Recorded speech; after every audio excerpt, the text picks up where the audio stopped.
Shalom saudara-saudara semua. Shalom, shalom semuanya.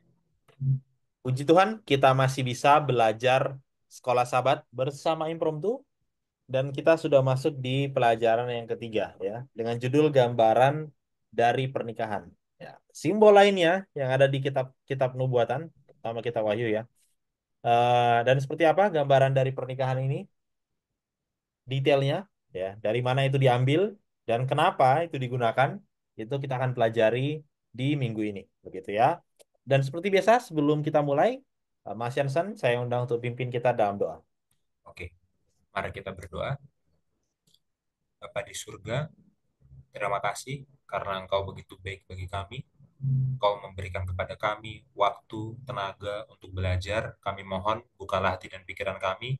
Berikan kami hikmat dan pengertian agar kami dapat mengerti nubuatan, dapat mengerti simbol pernikahan dalam nubuatan. Kami mohon, berkati hambamu dan Bill yang berbicara, juga semua penonton yang belajar bersama kami. Biarlah semuanya menjadi kepujian bagi namamu. Kami mohon ampunilah segala dosa dan kesalahan kami. Kami berdoa dalam nama Tuhan Yesus yang telah menebus kami dari dosa. Amin. Amin. Baik, monggo Mas Jansen, langsung saja. Iya, gambaran dari pernikahan. Ya, seperti pelajaran pekan lalu, kita mulai dari kitab awal mula. Oke, Hmm, kita mulai dari konsep pertama. Kita mulai dari fondasi kejadian ya. Kita buka sama-sama Kejadian 2 ayat 23 sampai 24. 23 sampai 20. Ya.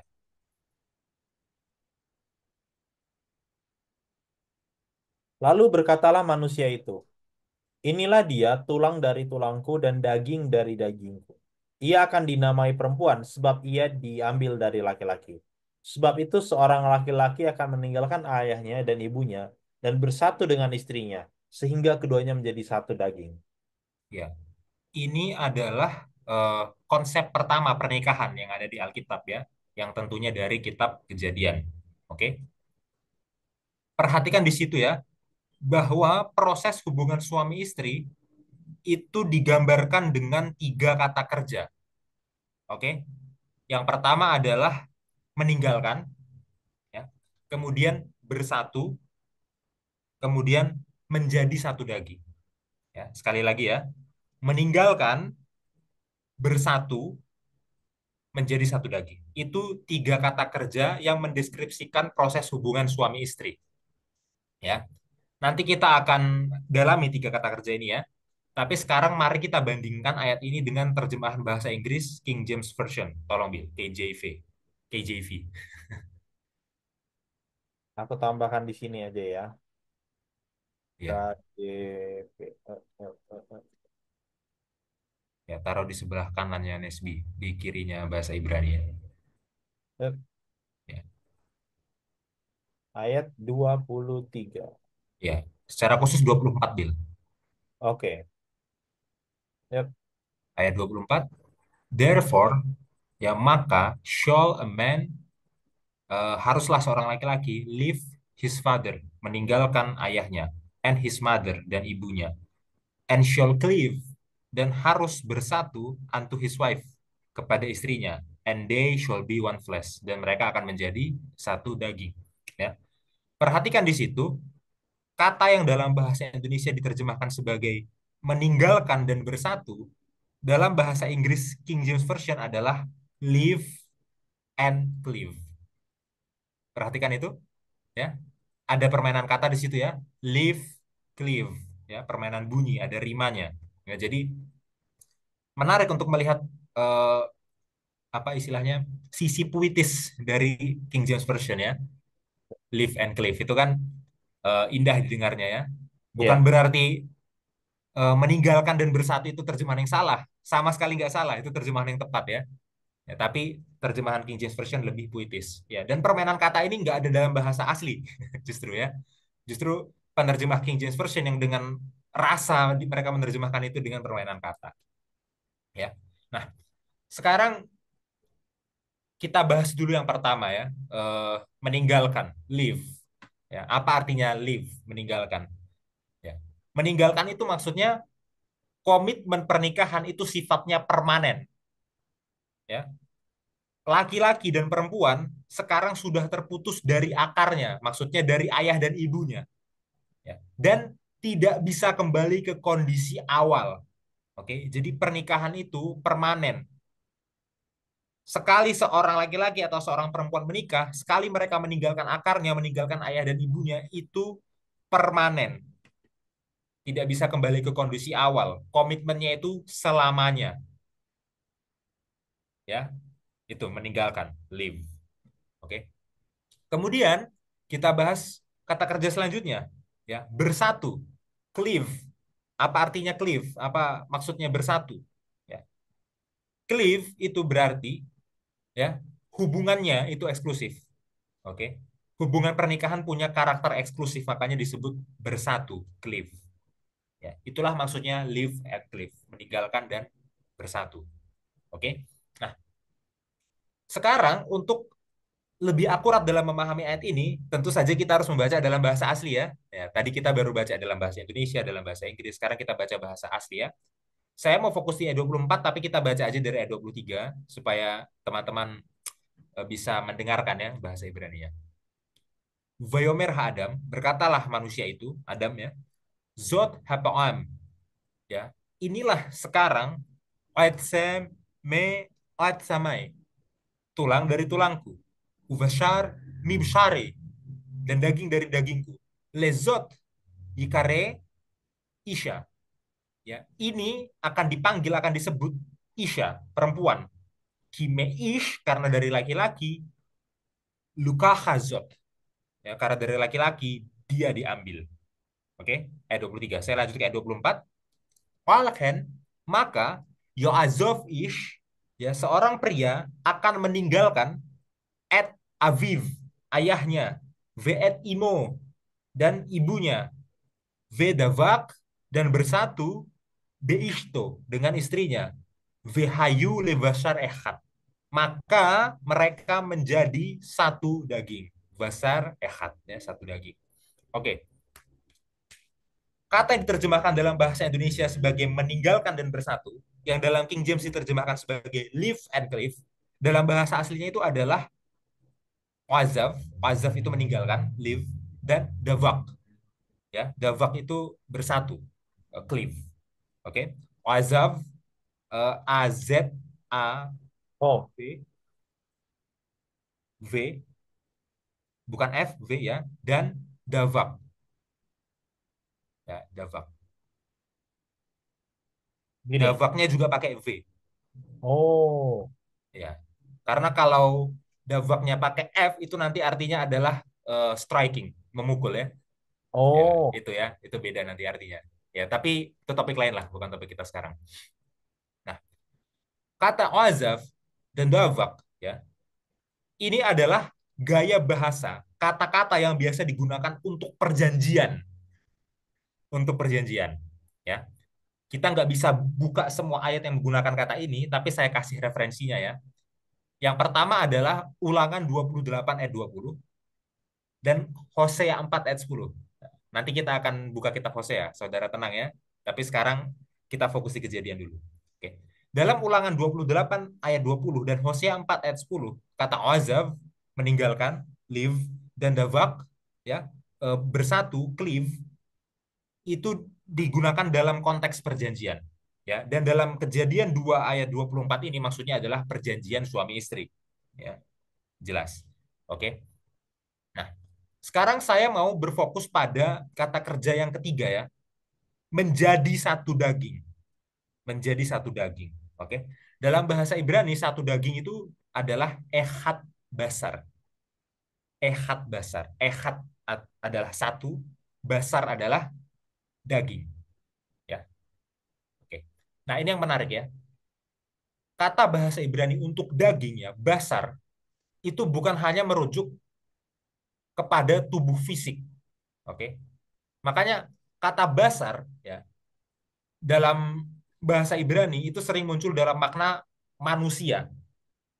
Manusia. Jadi bukan hanya daging tok gitu, bukan. hmm. Tapi seorang manusia itu bisa disebut dengan basar. Seorang daging itu bisa disebut kayak gitu juga ya. Gitu. Ya, contoh.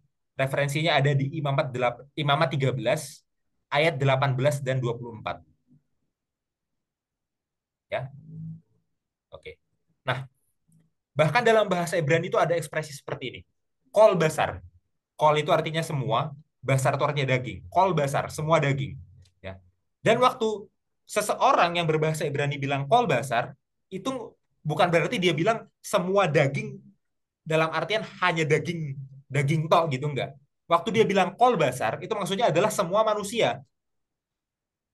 Seperti itu ya. Kol basar, meskipun makna literalnya itu artinya semua daging, tapi itu adalah ungkapan yang juga berarti semua manusia. Hmm, Ya. hmm. Makanya kalau dikatakan ehad basar, satu daging, ya, ekspresi ini lebih dari sekedar persatuan yang dicapai melalui hubungan fisik. Maksudnya hubungan seksual. Oke. Ehad basar satu daging itu bukan hanya persatuan yang dicapai melalui hubungan fisik, hubungan seksual. Oke. Kalau basar memang bisa berarti daging tapi juga bisa berarti manusia, dan kol basar bisa berarti semua daging tapi bisa juga berarti semua manusia, maka menjadi ehad basar, menjadi satu daging, ya berarti laki-laki dan perempuan itu menjadi satu manusia, menjadi satu orang, ya ehad basar, satu daging, satu orang, satu manusia, laki-laki dan perempuan jadi satu manusia. Berarti itu melibatkan semua aspek karena manusia itu aspeknya bukan hanya masalah daging gitu ya, secara literal daging tok, bukan hanya gitu ya. Hmm. Manusia itu ada aspek apa, ada aspek emosional ya. Berarti laki-laki dan perempuan kalau menjadi ehad basar, satu daging satu manusia, satu orang, berarti mereka satu secara emosional ya. Kemudian satu secara rohani ya, satu secara fisik, secara seksual ya. Makanya saya bilang tadi ya, fisik dan seksual itu pasti termasuk di dalamnya, pasti. Tapi bukan hanya itu, lebih dari itu, gitu loh. Ya. Dan kemudian satu juga secara ekonomi, ya. Ehad basar menjadi satu daging, menjadi satu manusia, menjadi satu orang, ya. Seperti itu. Nah, sekarang mari kita lihat eh, apa aplikasi kalau memang suami istri itu adalah ehad basar. Kalau memang suami istri itu adalah satu daging, satu manusia, satu orang, apa implikasinya? Apa aplikasinya? Ya. Yang pertama, kita udah belajar tadi. Perjanjian pernikahan itu berhubungan dengan masa lalu. Artinya apa? Perjanjian pernikahan bahkan lebih kuat daripada masa lalu kita, ya, akar kita, orang tua kita. Oke? Perjanjian pernikahan bahkan lebih kuat daripada ikatan seorang anak dengan orang tuanya, ya kan? Itu yang pertama, tadi kita sudah pelajari. Oke. Tapi dengan mempelajari bahwa suami istri itu menjadi ehad basar, menjadi satu daging, menjadi satu manusia, menjadi satu orang ya, itu juga berbicara tentang masa depan. Ya, masa depan. Artinya apa? Hubungan pernikahan, ya, perjanjian pernikahan itu kebal, kebal dari potensi apapun terhadap perjanjian ini. Ya, perjanjian pernikahan itu kebal terhadap semua potensi hubungan lainnya yang mungkin akan muncul di masa depan. Ya, oke. Nanti akan semakin jelas di ayat-ayat selanjutnya. Ya, di kitab-kitab setelah kitab kejadian akan semakin jelas. Oke. Tapi implikasinya itu, ya, laki-laki dan perempuan setelah menikah itu udah jadi satu manusia, satu orang. Oke. Jadi itu adalah sebuah perjanjian yang sangat eksklusif yang dia kebal terhadap potensi hubungan lainnya apapun di masa depan. Ya. Oke. Mari kita lihat bagaimana kitab-kitab selanjutnya setelah kitab kejadian mengembangkan konsep ini. Kita lihat ya. Kita baca sama-sama Maleakhi 2 ayat 15 sampai 16.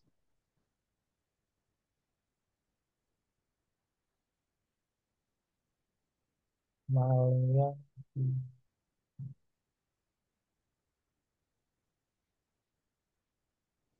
Bukankah Allah yang Esa menjadikan mereka daging dan roh?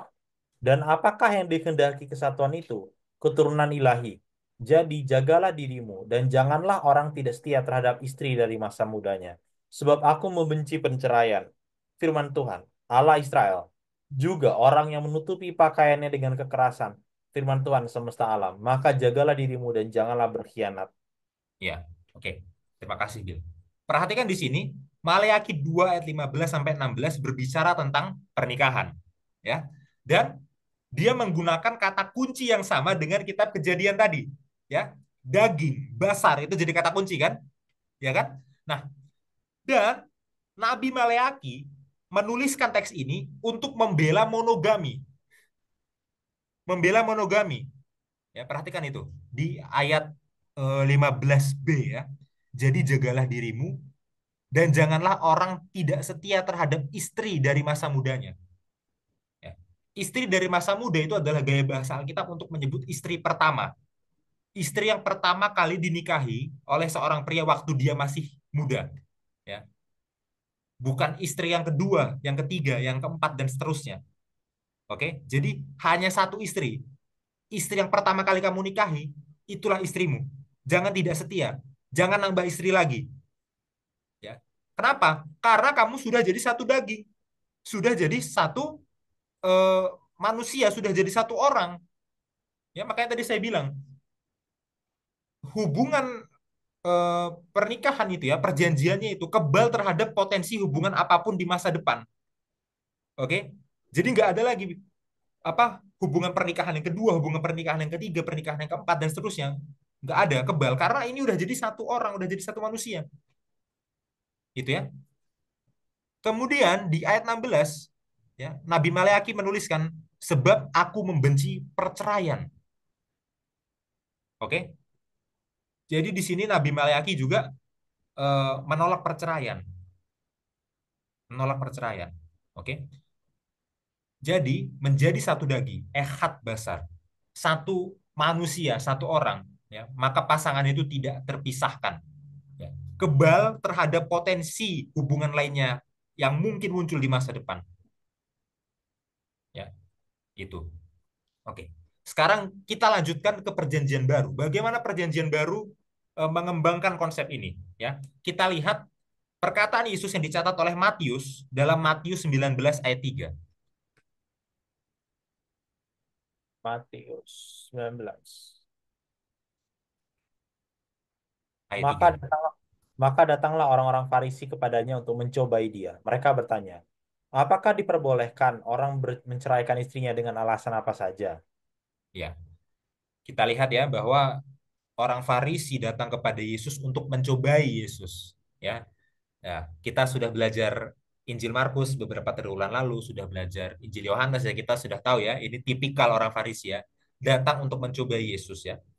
Dan niat mereka itu sebenarnya untuk apa? Mendiskreditkan Yesus, itu niatnya. Ya. Mereka pengen membuat Yesus berkontradiksi, mereka pengen membuat Yesus seakan-akan berlawanan dengan ajaran Musa tentang perceraian. Ya kan? Makanya secara tidak langsung ya mereka ini sebenarnya merujuk kepada Ulangan 24 ayat 1. Ya. Ulangan 24 ayat 1 disitulah ajaran Musa tentang perceraian. Ya. Sebenarnya lebih baik kalau kita baca Ulangan 24 ayat 1 kemudian kita bahas dari bahasa aslinya. Oke. Tapi demi kesingkatan durasi, kita tidak bahas sekarang ya. Jadi saya minta nanti saudara-saudara baca sendiri Ulangan 24 ayat 1 ya. Oke. Sekarang kita bahas dulu latar belakang budayanya ya dari percakapan ini. Dalam golongan orang Farisi sendiri itu kan ada aliran yang berbeda-beda ya. Istilahnya apa? Sub aliran kita bilang gitulah ya. Ada sub aliran yang berbeda-beda tergantung mereka dari sekolah kerabian yang mana. Ya kan? Makanya ada dua sekolah kerabian besar ya pada Yudaisme abad pertama. Ya, yang pertama adalah Beit Hillel, sekolah kerabian Hillel. Kemudian ada Beit Syamai, sekolah kerabian Syamai. Ini dua-duanya Farisi. Bukan Saduki, bukan Eseni, bukan Zelot. Ini dua-duanya Farisi. Jadi di Farisi ada dua sekolah besar tadi, Beit Hillel dan Beit Syamai. Ya. Dan baik Beit Hillel maupun Beit Syamai, mereka punya tafsiran yang berbeda, interpretasi yang berbeda terhadap Ulangan 24 ayat 1. Mereka punya interpretasi yang berbeda tentang perceraian. Oke. Kita mulai dari Hillel dulu. Hillel itu menginterpretasikan Ulangan 24 ayat 1 secara longgar. Secara longgar. Oke, jadi Hillel mengajarkan bahwa Musa membolehkan perceraian untuk alasan apapun. Ya. Literally apapun, biar kayak anak Jaksel ya, literally apapun. Ya. Itu menurut penafsirannya Hillel ya. Bahkan kalau kita baca di Misnah yang kita nggak punya waktu untuk baca sekarang, tapi kalau kita baca di Misnah, ya bahkan sampai makanan gosong itu menurut ajarannya Beit Hillel ya, itu dibolehkan itu untuk menceraikan istri kalau dia masak makanan gosong. Jadi alasan apapun itu valid untuk menceraikan istri. Ya, oke. Sekarang kita lihat yang satunya, Beit Syamai. Bagaimana ajarannya Syamai? Ya, Syamai mengajarkan bahwa perceraian itu hanya diizinkan dalam kasus perzinahan. Ya, itu alirannya Syamai. Ya. Tentu saja perdebatan mereka ini berdasarkan pada Ulangan 24 ayat 1 ya. Jadi jelas lebih baik kalau kita udah baca dulu Ulangan 24 ayat 1-nya. Ya, tapi ya saudara baca sendiri di rumah. Ya. Oke, kita udah paham latar belakangnya ya, latar belakang dari dua golongan Farisi, Beth Hillel dan Beth Shammai tentang perceraian. Oke. Sekarang kita lanjutkan ke ayat 4 sampai 6. Tolong, Gil. Jawab Yesus, tidakkah kamu baca bahwa Ia yang menciptakan manusia sejak semula menjadikan mereka laki-laki dan perempuan? Dan firman-Nya, sebab itu laki-laki akan meninggalkan ayah dan ibunya dan bersatu dengan istrinya, sehingga keduanya itu menjadi satu daging. Demikianlah mereka bukan lagi dua, melainkan satu. Karena itu apa yang telah dipersatukan Allah tidak boleh diceraikan manusia. Oke. Ya. Ayat yang sangat terkenal karena setiap ada orang menikah, kita pasti kemungkinan besar ya dengar pendeta apa membacakan ayat ini, bahkan mengkhotbahkan ayat ini ya. Jadi sangat terkenal. Oke. Kita lihat di ayat 4 itu ya, perkataan Yesus ya. Tidakkah kamu baca? Oh, baca di mana nih? Kita lanjutkan. Bahwa ia yang menciptakan manusia sejak semula menjadikan mereka laki-laki dan perempuan. Tidakkah kamu baca? Di mana kita bisa baca ya di Alkitab yang mengatakan bahwa Tuhan menciptakan manusia sejak semula menjadikan mereka laki-laki dan perempuan. Di mana kita bisa baca itu? Di kitab Kejadian, ya. Tepatnya ini dari Kejadian 1 ayat 27. Oke. Jadi di ayat 4 itu Yesus mengutip Kejadian 1 ayat 27 ya. Zachar venekeva bara otam, laki-laki dan perempuan diciptakanlah mereka, ya. Kemudian di ayat 5 Yesus melanjutkan ya, dan firman-Nya, sebab itu laki-laki akan meninggalkan ayah dan ibunya dan bersatu dengan istrinya sehingga keduanya itu menjadi satu daging. Dari mana? Tanpa harus berpikir panjang, kita baru baca ayatnya tadi. Iya, Ya, dari Kejadian 2 ayat 24. Ya, Yesus mengutip Kejadian 2 ayat 24. Ya. Itulah kenapa ya pelajaran pekan lalu itu sangat penting itu ya. iya. Konsep pertama, kitab awal mula, fondasi Kejadian. Yesus waktu berbicara tentang pernikahan juga Yesus mulai dari apa konsep pertamanya dari fondasi kejadiannya. Yesus juga mengutip Kejadian 2 ayat 24 ya. Kita yang hikmatnya jelas jauh di bawah Yesus, bagaimana bisa belajar sesuatu tanpa mulai dari apa konsep pertamanya, dari awal mulanya, dari fondasi kejadian gitu. Ya. Perhatikan cara Yesus mengajar ya. Oke. Kita lanjutkan ke ayat 6. Demikianlah mereka bukan lagi dua melainkan satu, karena itu apa yang telah dipersatukan Allah tidak boleh diceraikan manusia. Nah, ini yang menarik ayat 6-nya. Ayat 6 bukan dari kitab Kejadian. Ya. Ayat 6 itu adalah perkataan Yesus sendiri, adalah tambahan dari Yesus sendiri. Jadi ayat 6 itu semacam komentarnya Yesus terhadap Kejadian 2 ayat 24 yang tadi kita baca. Ya kan? Ya, walaupun komentarnya bukan tertulis tentunya, lisan ya. Tapi jadi Iya. tertulis karena ditulis sama Matius. Ya gitu ya. Gitu. Nah, dan komentar tambahan dari Yesus ini tentu apa ya? Sejalan dengan maksud dari Musa waktu menuliskan kitab Kejadian tadi ya, bahwa hubungan pernikahan itu kebal terhadap potensi hubungan apapun yang mungkin muncul di masa depan. Ya kan? Jadi dia harusnya kebal dari perceraian. Itu maksudnya Yesus ya. Jadi Yesus mengajarkan bahwa pernikahan itu sejak awal mulanya dimaksudkan Tuhan untuk menjadi permanen. Kan gitu ya? Maksudnya di ayat 6. Oke. Sekarang kita lanjutkan ke ayat 7 sampai 9 gitu. Hmm. Kata mereka kepadanya, jika demikian, apakah sebabnya Musa memerintahkan untuk memberikan surat cerai jika orang menceraikan istrinya? Kata Yesus kepada mereka, karena ketegaran hatimu, Musa mengizinkan kamu menceraikan istrimu, tetapi sejak semula tidaklah demikian. Tetapi aku berkata kepadamu, barang siapa menceraikan istrinya kecuali karena zina, lalu kawin dengan perempuan lain, ia berbuat zina. Iya, ya. Eh, ada bantahan balik, pertanyaan balik dari orang Farisi ya kan? Ya, karena memang di ayat sebelumnya ya di ayat 4 sampai 6 itu Yesus seakan-akan melarang semua perceraian, ya kan? Ya. Karena itu orang Farisi menggunakan hukum Musa sebagai pembenaran perceraian. Makanya mereka bilang kan, jika demikian, apakah sebabnya Musa memerintahkan untuk memberikan surat cerai jika orang menceraikan istrinya?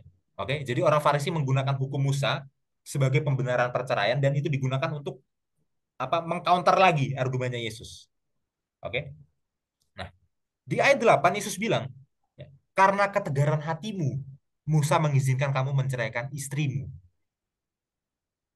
Jadi sebenarnya ya, Musa itu membuat kelonggaran, Musa itu mengizinkan, bukan memerintahkan ya, Musa mengizinkan perceraian, ya itu karena sikap keberdosaan dari leluhur-leluhur mereka, orang Yahudi. Musa membuat kelonggaran, mengizinkan perceraian, itu karena apa? Karena ketegaran hati dari leluhur-leluhur mereka, orang Yahudi itu. Gitu ya. Ya. Dan di ayat 9 akhirnya Yesus bilang, di ayat 9, ya, tetapi aku berkata kepadamu, barang siapa menceraikan istrinya, kecuali karena zina, lalu kawin dengan perempuan lain, ia berbuat zina. Ya. Jadi di ayat 9 Yesus bilang, Yesus mengizinkan perceraian saat seseorang tidak setia secara seksual. Oke? Yesus mengizinkan perceraian saat seseorang berzina. Gitu. Ya. Tapi untuk Yesus jelas, perceraian itu sama sekali tidak diinginkan. Maksudnya apa? Meskipun diizinkan, tapi dia tidak diperintahkan. Maksudnya dia itu tidak ideal. Ya. Sejak semula tidaklah demikian. Itu kata Yesus kan, tidak ideal. Ya. Jadi Yesus dan juga Musa, ya, yang karena di sini perdebatannya adalah tentang kitab Ulangan ya yang ditulis oleh Musa. Jadi Yesus dan Musa yang jauh sebelum Yesus itu ya menyadari bahwa keberdosaan manusia, ketegaran hati manusia itu dapat merusak pernikahan secara permanen. Oke? Jadi idealnya tidak ada perceraian, tapi karena ketegaran hati manusia, karena keberdosaan manusia, pernikahan akhirnya bisa rusak secara permanen. Ya, ini poin yang sangat menarik. Ya, nanti kita akan kembali lagi ke poin ini dan implikasinya terhadap nubuatan. Oke, tapi sekarang kita jangan bahas nubuatan dulu ya. Nanti kita simpan di akhir. Oke, kita lanjutkan lagi, Bill, di teks perjanjian baru yang lain yang mengembangkan konsep pernikahan dari kitab Kejadian ya. Kita buka Efesus 5 ayat 29 sampai 32. Efesus 5 ayat 29 sampai 32. 32.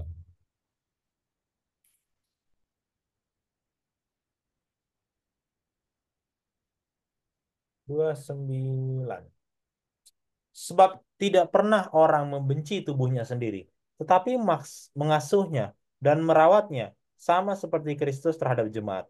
Karena kita adalah anggota tubuhnya. Sebab itu laki-laki akan meninggalkan ayahnya dan ibunya dan bersatu dengan istrinya, sehingga keduanya itu menjadi satu daging. Rahasia ini besar, tetapi yang aku maksudkan ialah hubungan Kristus dan jemaat. Bagaimanapun juga, bagi kamu masing-masing berlaku. Kasihilah istrimu seperti dirimu sendiri, dan istri hendaklah menghormati suaminya. Ya, oke. Karena Bill sudah terlanjur baca sampai 33, berarti kita kutip sampai 33 ya. Oh Ya, iya, ya nggak apa-apa. Ya, karena itu masih nyambung. Tapi saya tadi sebenarnya awalnya mau sampai 32 saja supaya ringkas durasinya, tapi nggak apa-apa. Ya. Nah, perhatikan ayat 31 ya. Ya, sebab itu laki-laki akan meninggalkan ayahnya dan ibunya dan bersatu dengan istrinya sehingga keduanya itu menjadi satu daging.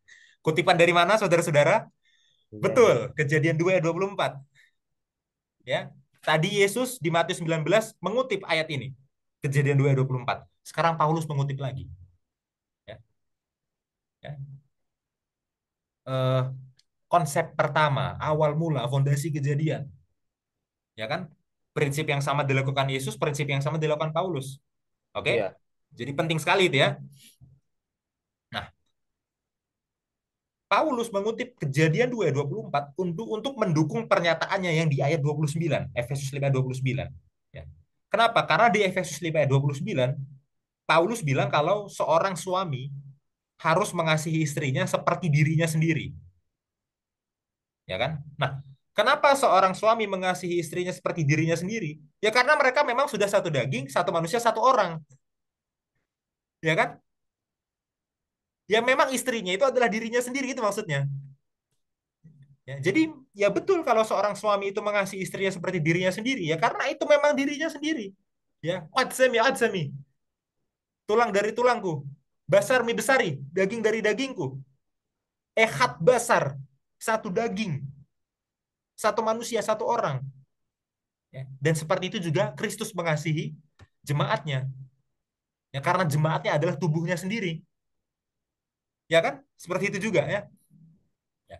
Dan perhatikan itu ya, di ayat 32, ya, Paulus bilang begini, rahasia ini besar. Tetapi yang aku maksudkan ialah hubungan Kristus dan jemaat. Hubungan Kristus dan jemaat. Ya. Maka sekarang kita berbicara tentang pernikahan, bukan hanya tentang pernikahan itu sendiri. Ya, pernikahan itu sendiri baik, ya, pernikahan itu sendiri kudus, ya. Kita harus mempelajarinya secara mendalam, baik secara teologi maupun secara praktek. Ya.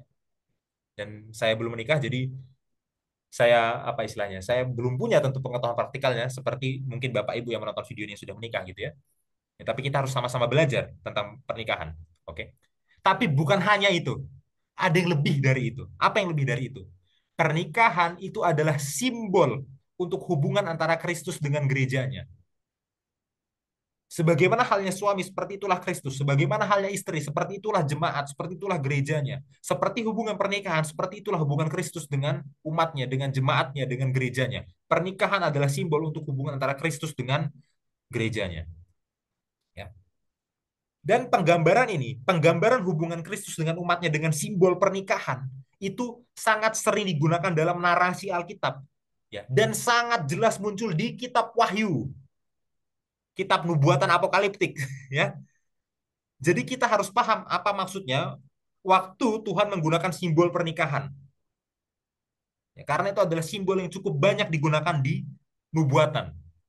Oke. Jadi cara untuk mempelajari nubuatan, kalau ada simbol pernikahan, kita harus pahami simbolnya. Tentu saja mulainya dari kitab Kejadian dulu, ya, kemudian kita pahami perkembangannya tadi di kitab Maleakhi, di kitab Matius sampai kitab Efesus, dan nanti kita akan baca yang lain-lainnya lagi. Ya, seperti itu. Ya, silakan Bill tanggapannya. Iya, terima kasih Mas Jansen sudah membuat apa ya? Ya ini ringkasan lah ya. Karena tadi Mas Jansen bilang sendiri ada banyak ayat yang kita nggak bisa sentuh ya tentang pernikahan. Dan ini kita Ya. baru bahas pernikahan literalnya gitu ya. Pernikahan Hmm. literalnya ya. Pada akhirnya pernikahan yang sifatnya literal ini, aspek-aspek yang ada dalam literal ini akan diangkat menjadi sebuah simbol hubungan ya. Menjadi sebuah simbol hubungan antara Kristus dan jemaatnya. Ada satu kutipan dari Patrick and Prophet ya. Ini bagus sekali tentang satu tubuh ya. Ini dibilang karena kita tadi bahas pernikahan ya, jadi kutipannya adalah tentang eh, Adam dan Hawa gitu ya. Allah Hmm. sendiri memberikan Adam seorang pendamping. Ia menyediakan penolong yang sepadan baginya. Penolong yang sepadan dengannya. Seseorang yang cocok untuk menjadi pendampingnya dan yang dapat menjadi satu dengannya dalam kasih dan simpati. Hawa diciptakan dari tulang rusuk yang diambil dari sisi Adam, yang menandakan bahwa ia tidak akan mengendalikannya sebagai kepala atau diinjak-injak di bawah kakinya sebagai bawahan, tetapi untuk berdiri di sisinya sebagai seorang yang setara untuk dicintai dan dilindungi olehnya. Sebagian sebagai bagian dari manusia, tulang dari tulangnya dan daging dari dagingnya, ia adalah dirinya yang kedua yang menunjukkan persatuan yang erat dan keterkaitan kasih sayang yang seharusnya ada dalam hubungan ini. Sebab tidak pernah orang membenci tubuhnya sendiri tetapi mengasuhnya dan merawatnya. Ini tadi kita baca ya, Efesus 5.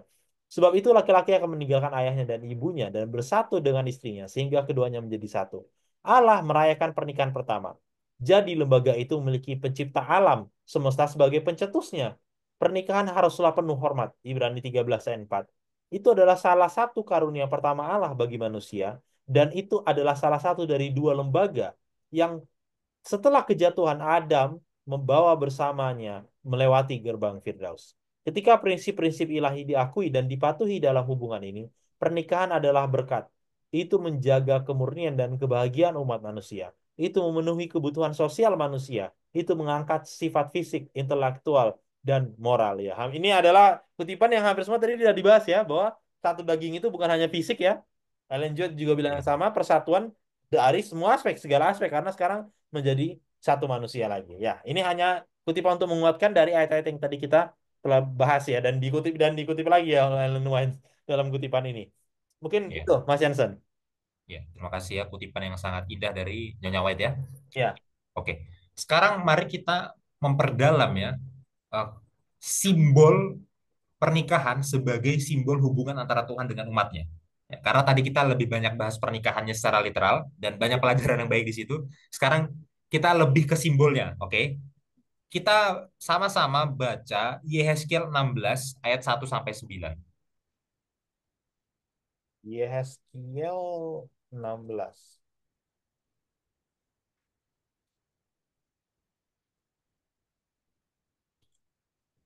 Ayat 1 sampai 9.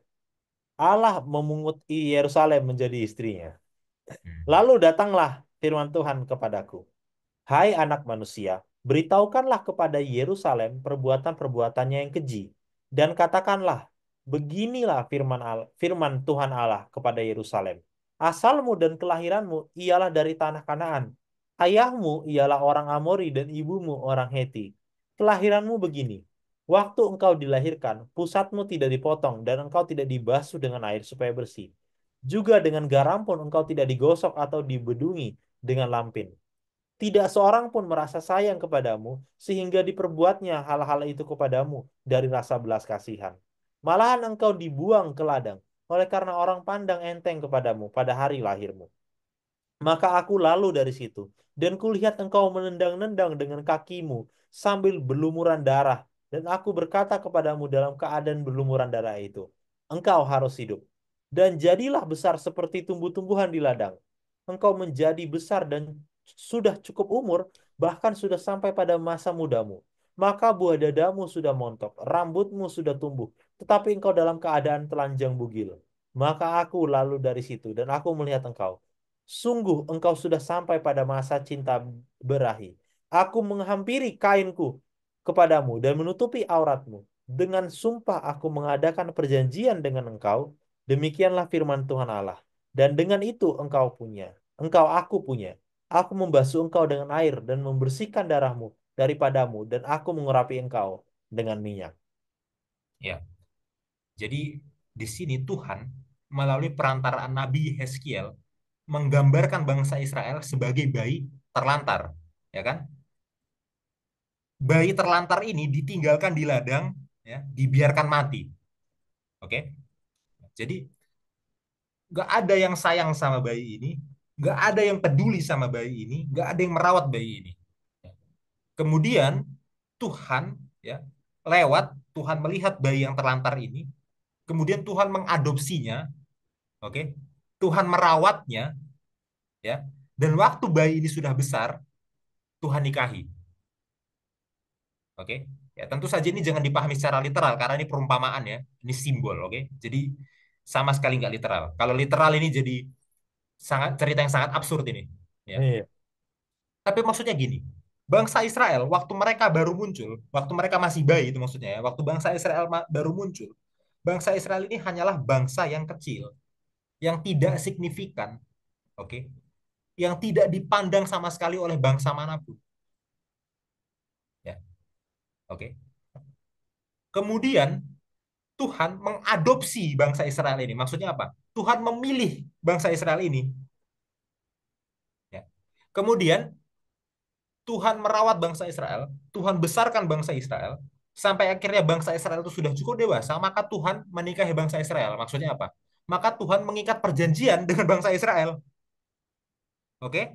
Ya, konsepnya begitu ya. Jadi bangsa Israel dari kecil, tidak signifikan, tidak dipandang, kemudian dipilih oleh Tuhan, kemudian setelah dipilih, dirawat, dibesarkan oleh Tuhan, dan saat bangsa Israel sudah cukup dewasa, bangsa Israel diikat oleh Tuhan dalam perjanjian.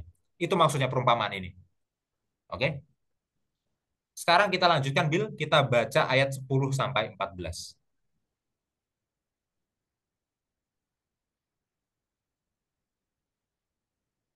Ayat 10 sampai 14. Israel. Ayat 14. Oke. Aku mengenakan pakaian berwarna-warna kepadamu, dan memberikan engkau sandal-sandal dari kulit lumba-lumba, dan tutup kepala dari lenan halus, dan selendang dari sutera. Dan aku menghiasi engkau dengan perhiasan-perhiasan, dan mengenakan gelang pada tanganmu dan kalung pada lehermu.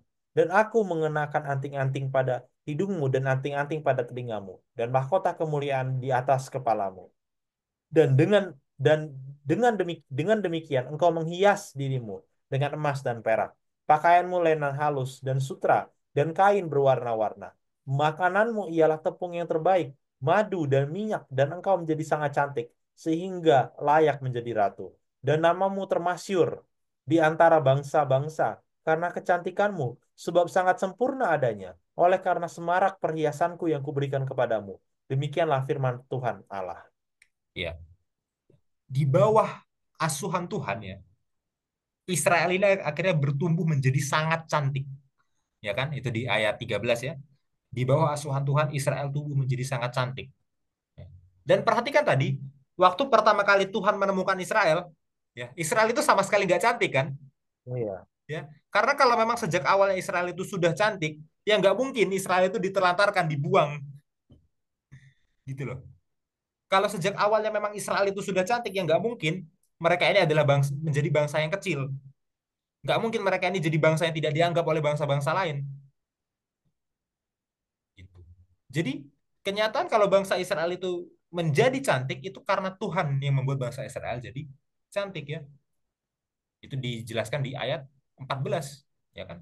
Dikatakan di ayat 14 itu eh, oleh oleh karena semarak perhiasanku yang kuberikan kepadamu ya kan.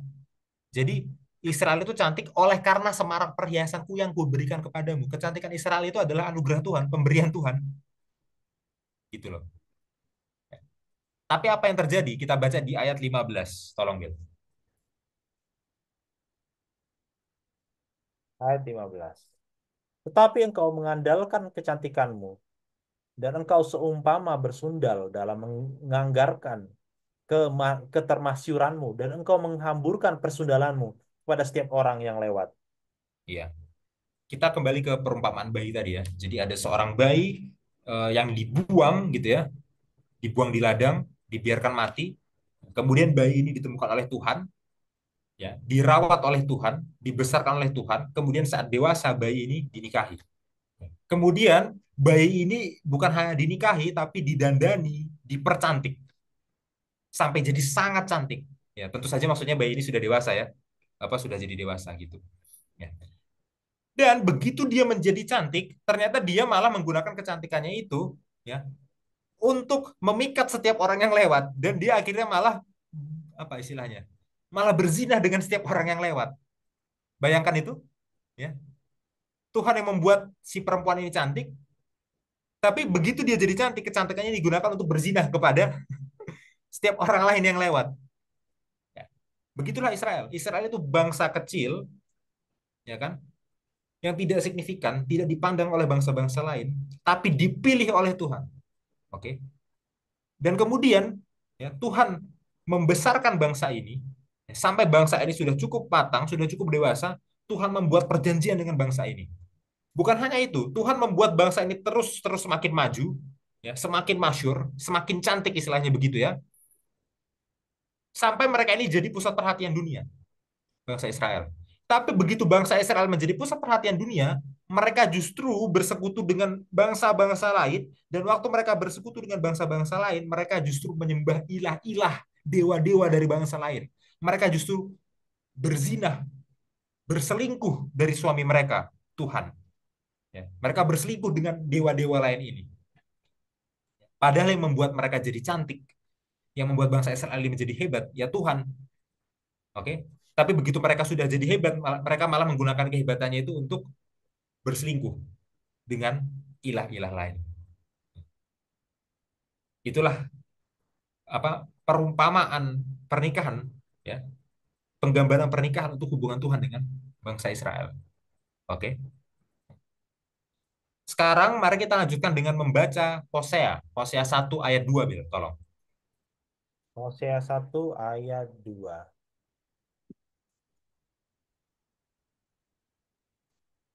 Ketika Tuhan ketika Tuhan mulai berbicara dengan perantaraan Hosea, berfirmanlah ia kepada Hosea, "Pergilah, kawinilah seorang perempuan sundal dan peranakanlah anak-anak sundal karena negeri ini bersundal hebat dengan membelakangi Tuhan. Ya, jadi Tuhan menyuruh Hosea untuk menikahi, mengawini seorang perempuan sundal.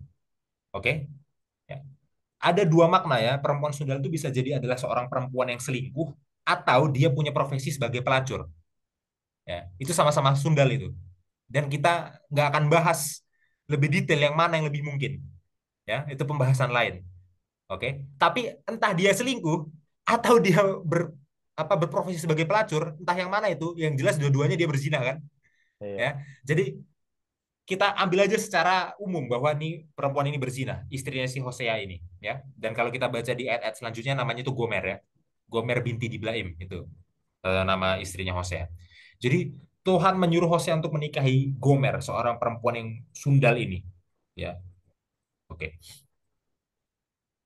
Kalau tadi di Yehezkiel 16 itu adalah sebuah perumpamaan ya, tertulis. Sekarang Tuhan menyuruh Hosea untuk jadi sebuah perumpamaan hidup. Perumpamaan tapi perumpamaannya itu hidup. Ya.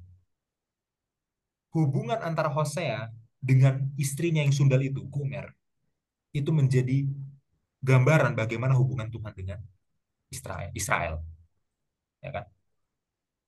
Sebagaimana Hosea seperti itulah Tuhan. Sebagaimana Gomer perempuan sundal itu seperti itulah Israel. Ya. Tuhan itu setia, ya, seperti halnya Hosea setia, tapi bangsa Israel itu justru berzinah menyembah ilah-ilah lain. Seperti halnya Hosea yang juga berzinah dengan pria-pria lain. Entah itu selingkuh atau itu pelacur, itu topik lain. Tapi yang jelas Gomer itu selingkuh. Sorry, yang jelas Gomer itu berzinah, bersundal.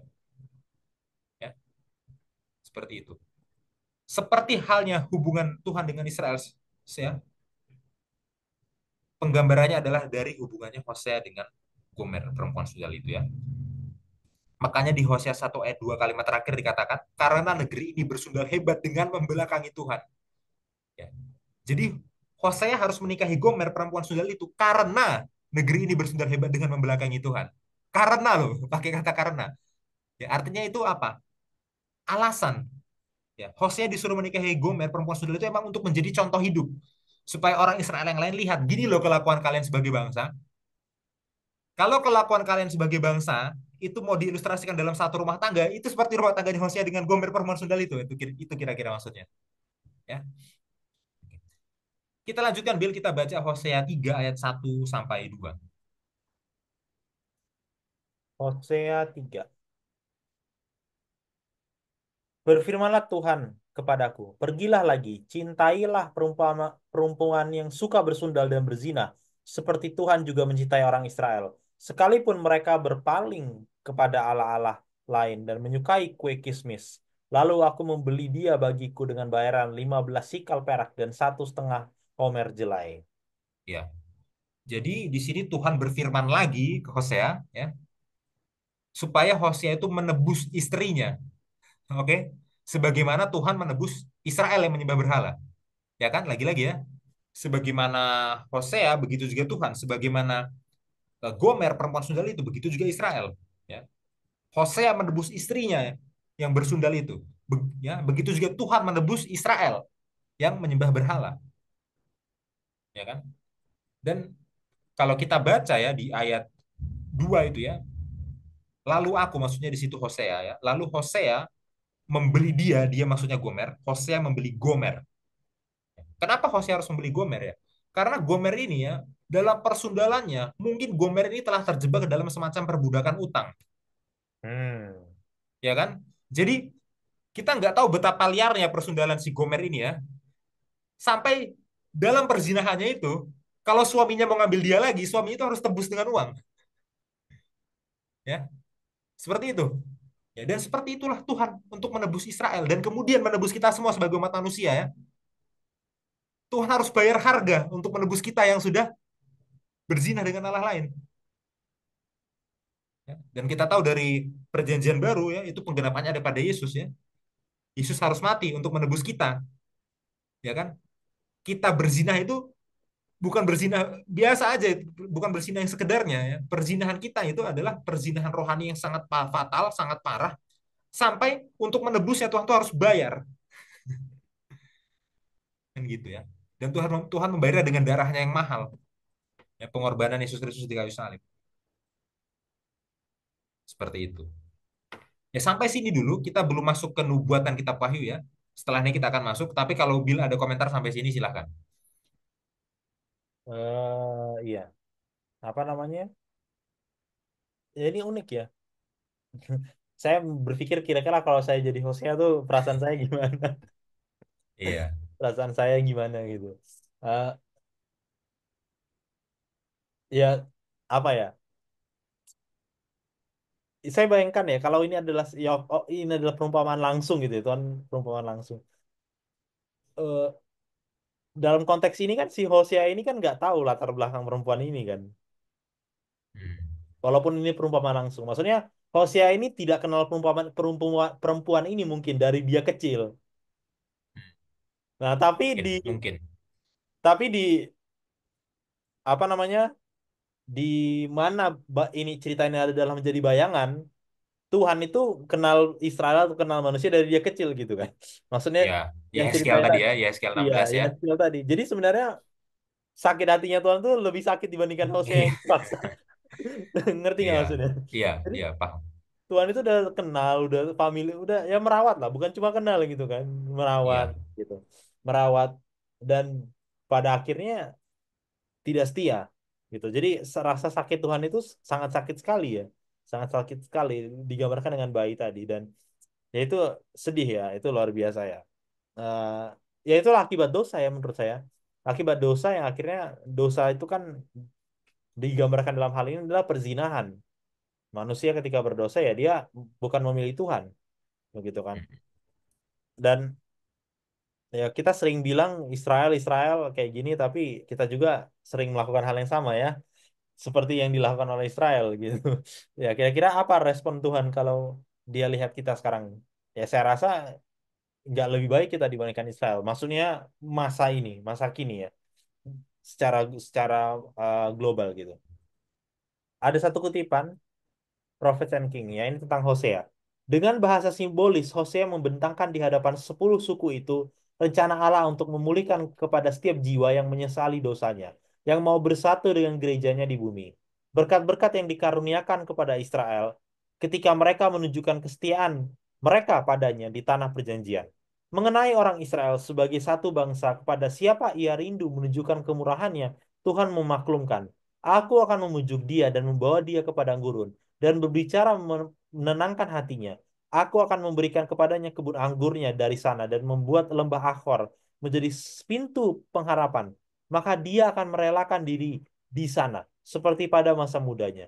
Seperti pada waktu dia berangkat keluar dari tanah Mesir. Maka pada waktu itu demikianlah firman Tuhan. Engkau akan memanggil aku Isi, suamiku, dan tidak lagi memanggil aku Baali, Baalku.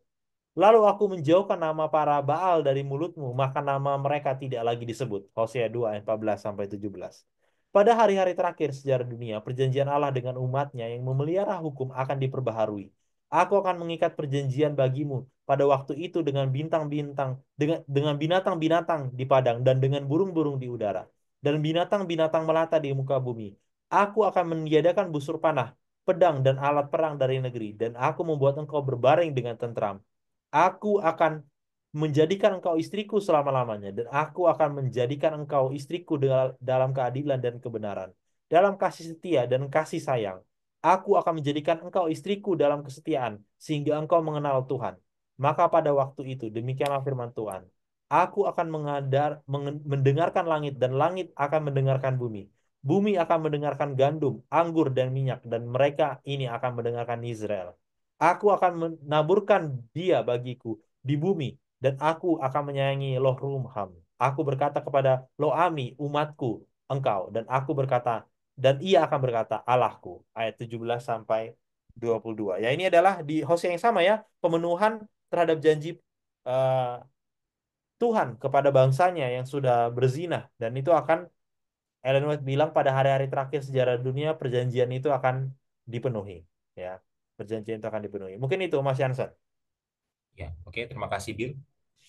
Sekarang mari kita buka kitab Wahyu ya, yang tentu ini yang saudara-saudara tunggu-tunggu kan. Ya, jadi mari kita buka Wahyu 17 ayat 1 sampai 2.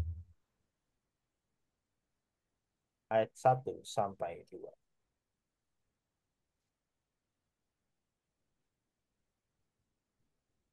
Penghakiman atas Babel. Lalu datanglah seorang dari ketujuh malaikat yang membawa ketujuh cawan itu dan berkata kepadaku, mari ke sini, aku akan menunjukkan kepadamu putusan atas pelacur besar yang duduk di tempat yang banyak airnya.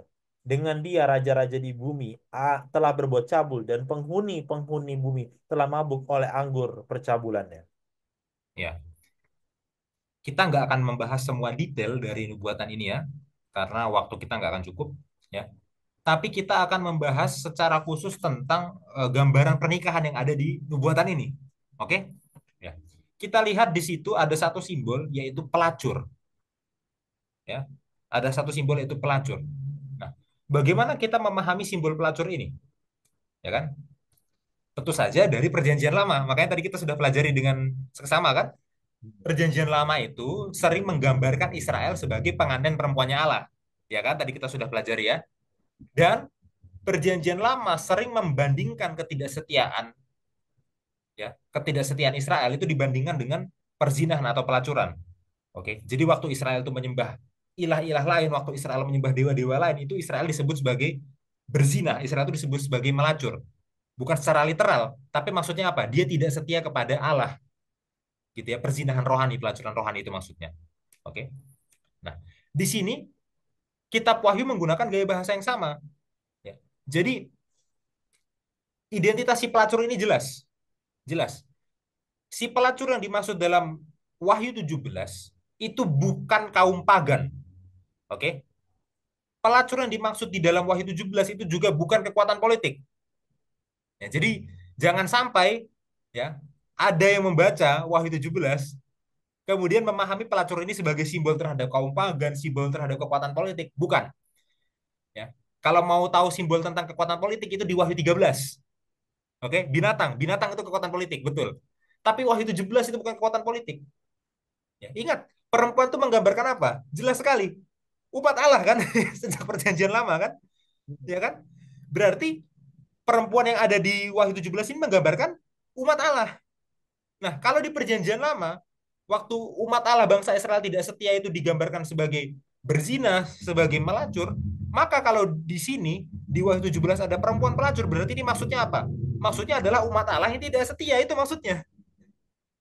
Ya kan? Umat Allah yang tidak setia. Oke? Dan dalam perspektif perjanjian baru ya, perempuan umat Allah itu apa dalam perspektif perjanjian baru? Merujuk kepada gereja. Gereja, ya kan? Makanya gereja disebut sebagai Israel rohani. Kan gitu ya? Ya. Makanya ini sedikit menyinggung ya, saya nggak akan bahas terlalu dalam ya. Dalam Roma 11 itu ya, makanya disebut sebagai Israel dalam perjanjian baru. Israel itu adalah Yahudi dan non-Yahudi, ya, yang dijelaskan Yahudi itu sebagai ranting asli, non-Yahudi itu sebagai ranting cangkokan, oke?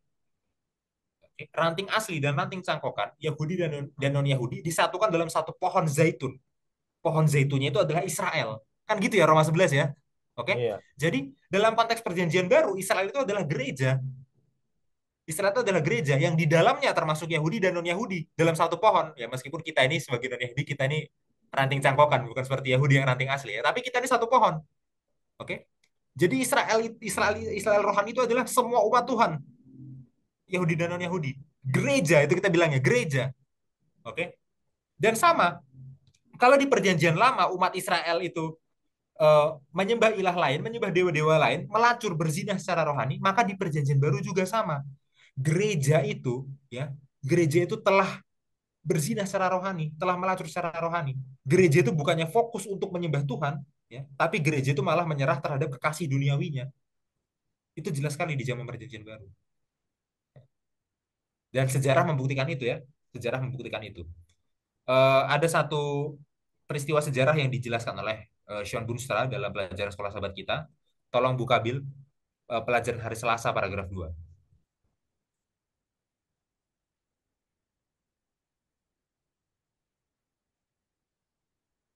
Pelajaran hari Selasa, paragraf yang kedua. Ya, dari pada awal abad keempat dari situ. Oke. Pada awal abad keempat, gereja Kristen merasakan satu potensi keuntungan merayu Kaisar Roma, Konstantinus, dan mengundangnya untuk mulai menyelesaikan perselisihan gereja. Dalam setiap kasus, umat Tuhan mengembara keluar dari hubungan mereka dengannya untuk menemukan solusi dalam tanda kutip bagi masalah yang dirasakan. Ya, perhatikan. Gereja Kristen itu awalnya ya hanyalah bayi yang dibuang di ladang dan dibiarkan mati. Maksudnya apa?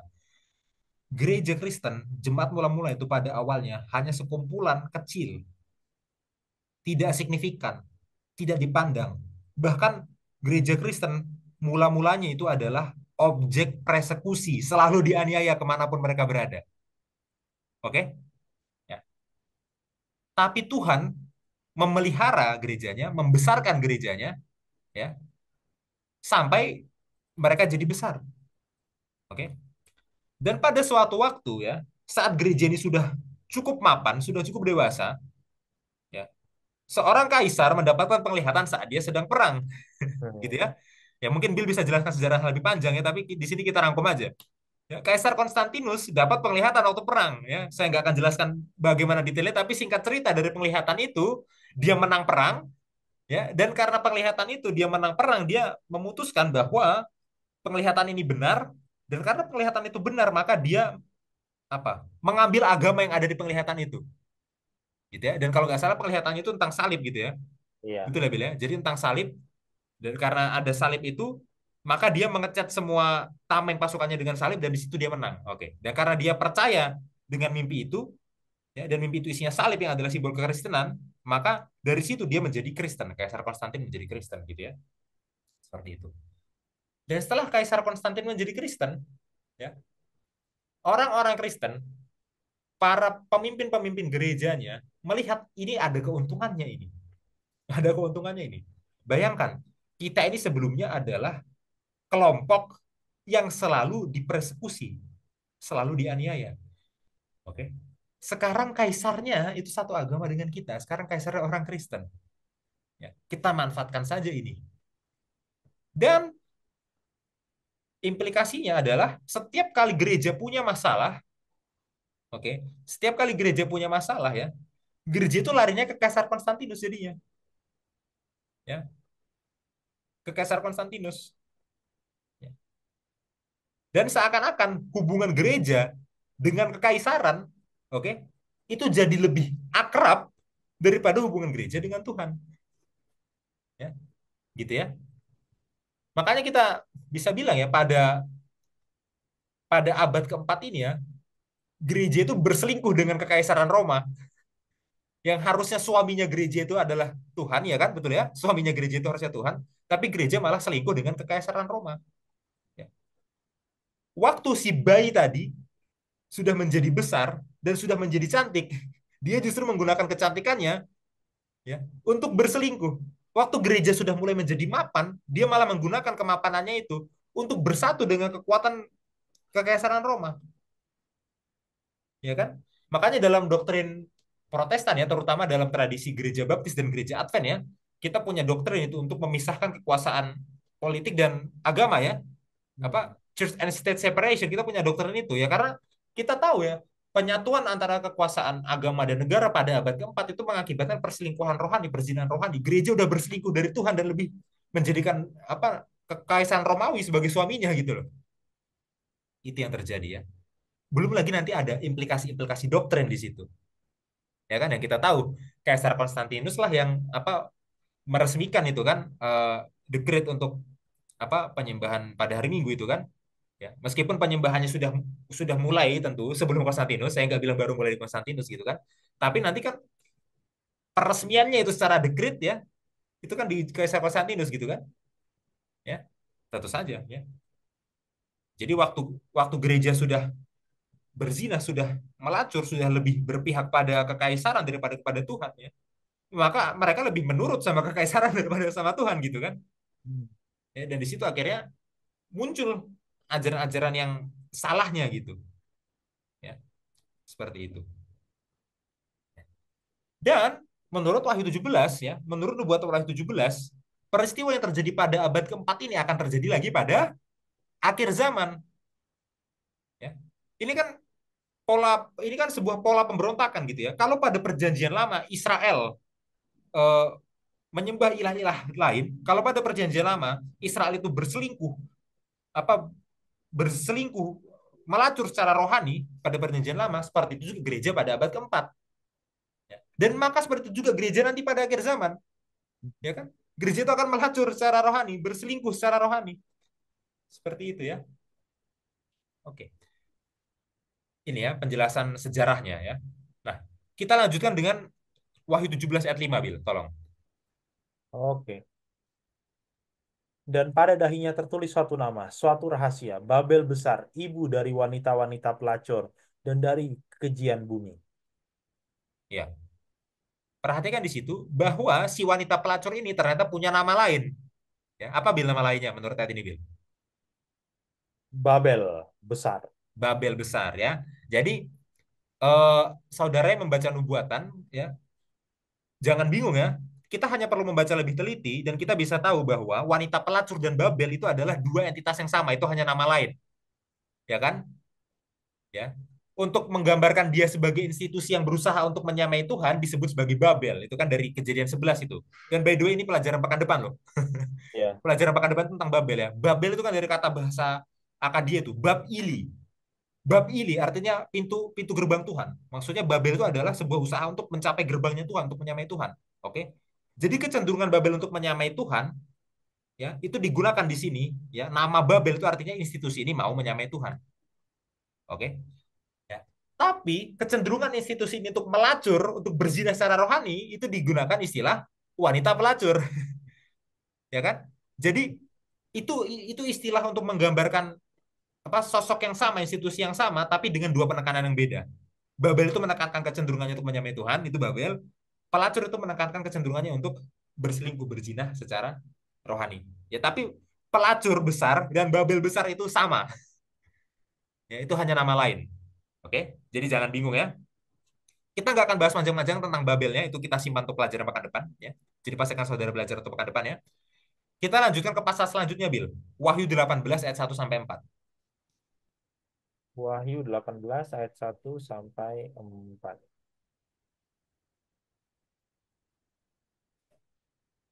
Ayat 1. Kemudian daripada itu aku melihat seorang malaikat lain turun dari surga. Ia mempunyai kekuatan besar dan bumi menjadi terang oleh kemuliaannya. Dan ia berseru dengan suara yang kuat katanya, sudah rubuh Babel kota besar itu. Dan ia telah menjadi tempat kediaman roh-roh jahat dan tempat bersembunyi semua roh najis. Dan tempat bersembunyi segala burung yang najis dan yang dibenci. Karena semua bangsa telah minum dari anggur hawa nafsu cabulnya, dan raja-raja di bumi telah berbuat cabul dengan dia.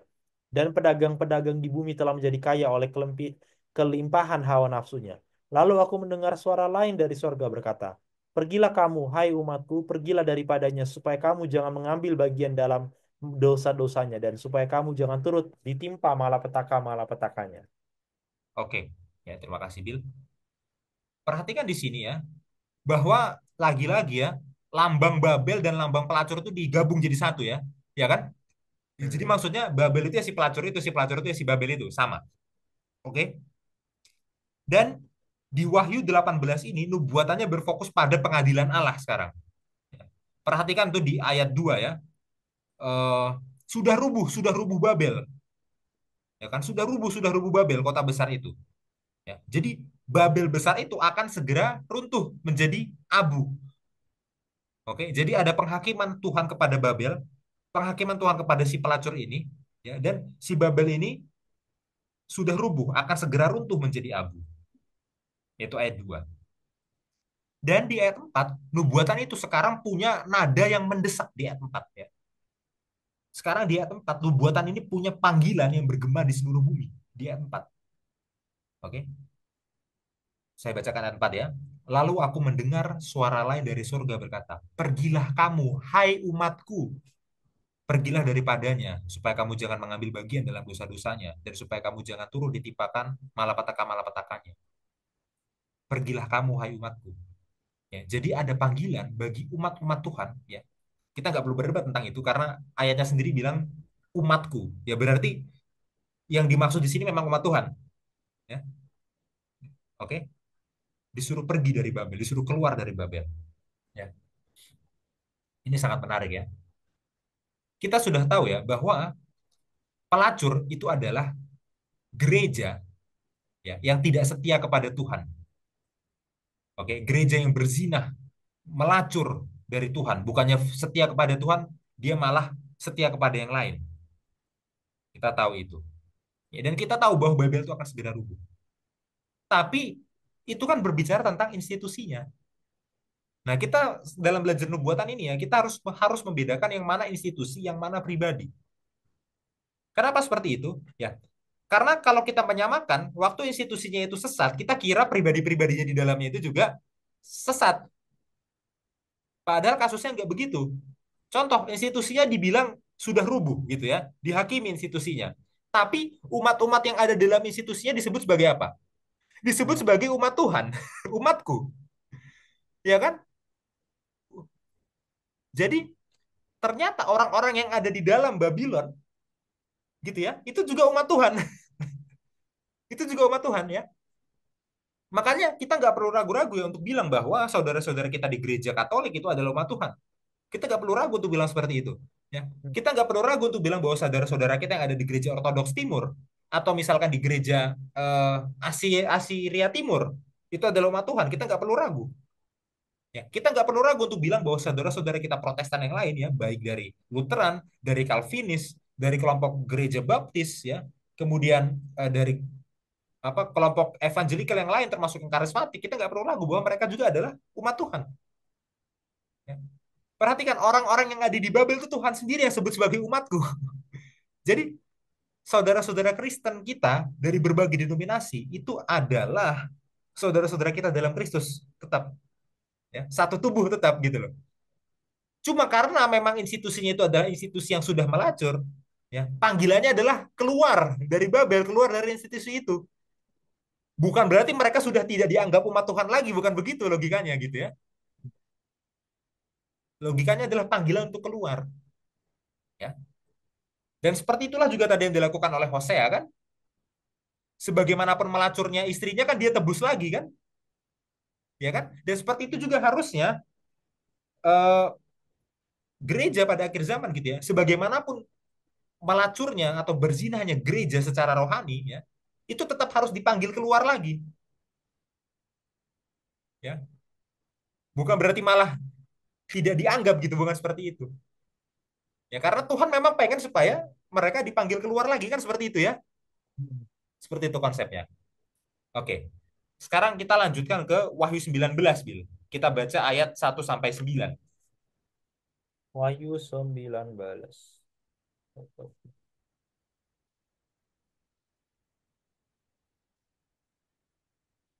Nyanyian atas jatuhnya Babel. Kemudian daripada itu aku mendengar seperti suara yang nyaring dari himpunan besar orang banyak di sorga. Katanya, Haleluya, keselamatan dan kemuliaan dan kekuasaan adalah pada Allah kita. Sebab benar dan adil segala penghakimannya. Karena ialah yang telah menghakimi pelacur besar itu. Yang merusakkan bumi dengan percabulannya. Dan ialah yang telah membalaskan darah hamba-hambanya atas pelacur itu. Dan untuk kedua kalinya mereka berkata, Haleluya. Ya, asapnya naik sampai selama-lamanya. Dan ke-24 tua-tua dan keempat makhluk itu tersungkur dan menyembah Allah yang duduk di atas tahta itu. Dan mereka berkata, Amin, haleluya. Maka kedengaranlah suatu suara dari tahta itu. Pujilah Allah kita, hai kamu semua hambanya.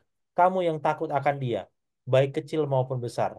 Lalu aku mendengar seperti suara himpunan besar orang banyak, seperti desau air bah dan seperti deru guru yang hebat. Katanya, Haleluya, karena Tuhan Allah kita yang Maha Kuasa telah menjadi Raja. Marilah kita bersukacita dan bersorak-sorai dan memuliakan Dia, karena hari perkawinan anak domba telah tiba dan pengantinnya telah siap sedia. Dan kepadanya dikaruniakan supaya memakai kain lenan halus yang berkilau-kilauan dan yang putih bersih. Lenan halus itu adalah perbuatan-perbuatan yang benar dari orang-orang kudus. Lalu ia berkata kepadaku, tuliskanlah, Berbahagialah mereka yang diundang ke perjamuan kawin anak domba. Katanya lagi kepadaku, perkataan ini adalah benar, perkataan-perkataan dari Allah. Ya, kalau kita baca di Wahyu 19 ya, di sini ada perayaan kan. Dan ada dua hal yang dirayakan secara bersamaan ya. Hmm. Yang pertama adalah merayakan penghukuman atas si pelacur itu ya. Jadi di sini pelacur itu akhirnya dihukum. Oke? Kemudian merayakan pernikahan Kristus dengan pengantinnya. Ya, di situ Kristus disimbolkan sebagai anak domba. Kita udah pelajari pekan lalu apa maksudnya anak domba kan? Ya. Jadi ada pernikahan antara Haseh anak domba dengan pengantinnya, dengan gerejanya. Tentu saja maksudnya ini adalah gereja yang benar ya, bukan gereja yang melacur gitu ya, bukan gereja yang berzina. Bill, supaya lebih sesuai dengan tema kita, kehancurannya pakai kata Per- kehancuran pelacur. Ya, Oke, pakai dalam kurung Babel boleh. Karena itu sama ya, tapi kita pakai kata pelacur. Karena coba kita baca ke atas, Bill. Di ayat ke atas, di ayat 2 itu dua. ya, dia pakai kata pelacur ya. Ya. Sebab benar dan adil segala penghakimannya karena ialah yang telah menghakimi pelacur besar itu. Ya kan? Ya, jadi pelacur dan Babel memang sama, tapi kita pakai kata pelacur ya, supaya metafora pernikahannya itu bisa apa lebih jelas gitu ya. Hmm. Sekarang mari kita bahas secara lebih lebih mendalam ya tentang kehancuran si pelacur. Oke, tentang kehancuran gereja yang berzinah, gereja yang melacur dari Tuhan. Eh, apakah Tuhan itu kasih dan adil ya dalam membinasakan si pelacur ini, dalam membinasakan gereja yang berzinah dan melacur ini? Apakah Tuhan itu kasih dan adil dalam membinasakannya? Ya. Kita harus melihat ini dari Matius 19 tadi. Di Matius 19 tadi Tuhan bilang apa? Idealnya pernikahan itu tidak ada perceraian ya kan? Ya kan? Hmm. Tapi boleh diizinkan bercerai kalau ada apa? Kalau ada perzinahan. Diizinkan bercerai kalau ada perzinahan. Gitu ya. Oke? Kenapa? Karena dosa manusia itu bisa menghancurkan pernikahan secara permanen. Gitu loh. Ya makanya tadi menarik sekali itu. Selain kita bisa terapkan dalam pernikahan ya, pernikahan itu tidak boleh bercerai, hanya boleh bercerai kalau ada perzinahan. Kita bisa terapkan itu dalam pernikahan secara literal, tapi itu bisa kita terapkan dalam nubuatan ini. Ya, maksudnya idealnya memang Tuhan tidak berpisah dengan apa gerejanya yang korup ini, gerejanya yang berzina, gereja yang melacur ini, karena bagaimanapun tetaplah umatnya gitu loh. Ya, tapi kalau kalau sudah berzina boleh diizinkan untuk bercerai. Oke. Pertanyaannya, ya tapi kenapa Tuhan tidak berusaha untuk apa menebusnya seperti Hosea menebus Gomer? Enggak, Tuhan itu sudah berusaha untuk menebusnya berkali-kali. Perhatikan tadi di Wahyu 18 Tuhan bilang apa? Pergilah dari Babel, keluarlah dari Babel. Jadi Tuhan itu sudah berusaha untuk menebusnya berulang-ulang. Oke? Tapi gini, itulah siklus pemberontakan ya. Saat ada pelanggaran, Tuhan tebus, kemudian melanggar lagi, Tuhan tebus lagi, kemudian melanggar lagi, Tuhan tebus lagi, dan seterusnya, maka akan ada sebuah titik di mana pernikahan itu sudah tidak bisa direparasi lagi. Ya, saat gereja itu sudah melacur berzina, kemudian Tuhan manggil keluar, lalu gereja itu melacur lagi berzina lagi, Tuhan manggil keluar lagi, gereja itu melacur lagi berzina lagi, Tuhan panggil keluar lagi, dan terjadi terus menerus terusnya, akan ada momen di mana hubungan antara gereja dan Tuhan itu sudah tidak bisa diperbaiki lagi, dan akhirnya ya gereja itu harus diceraikan. Dan kalau gereja diceraikan, kalau gereja terpisah dari Tuhan, ya maka dia akan binasa, jelas sekali. Ya, itulah makanya akhirnya Wahyu 19 menjelaskan ada kehancuran si pelacur ini. Ya, Wahyu 19 menjelaskan bahwa gereja yang berzinah dari Tuhan, gereja yang melacur dari Tuhan pada akhirnya akan binasa. Termasuk orang-orang yang tetap ada di dalamnya, yang memilih dengan jelas untuk tidak mau keluar, padahal mereka sudah dipanggil keluar itu. Oke? Ya, jadi ini konsep antara perceraian, antara bagaimana Hosea memanggil istrinya lagi, menebus istrinya lagi, itu tetap kepakai di sini. Gitu ya. Dan ini adalah perceraian final akhirnya antara si pelacur ini dengan Tuhan, ya kan? Seperti itu. Lalu bagaimana dengan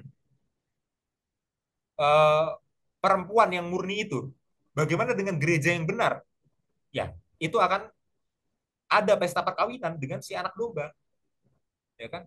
Tuhan akan mengikat perjanjian yang kekal untuk selama-lamanya, ya.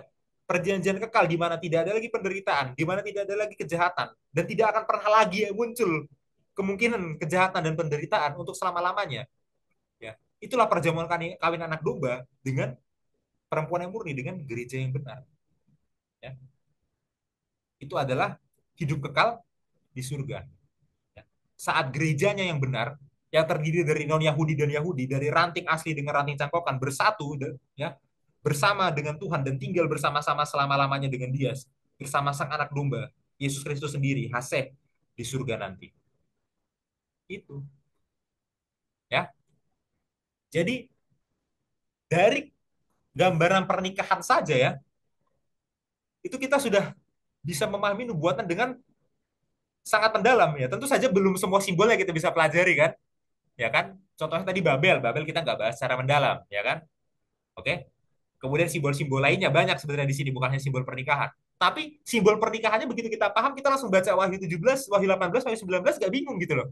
Bukan berarti semua simbolnya kita langsung paham, ya. Simbol yang lain nanti ada lagi, dasar di perjanjian lama lain lagi.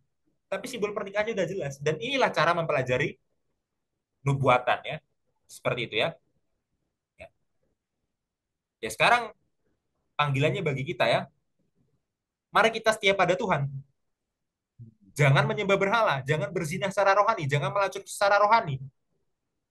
Kalau kita tahu kita ada di institusi, yang institusinya itu adalah Babel, institusinya itu adalah pelacur, institusinya itu berzina secara rohani, melacur secara rohani dari Tuhan, ya keluar dari institusi itu.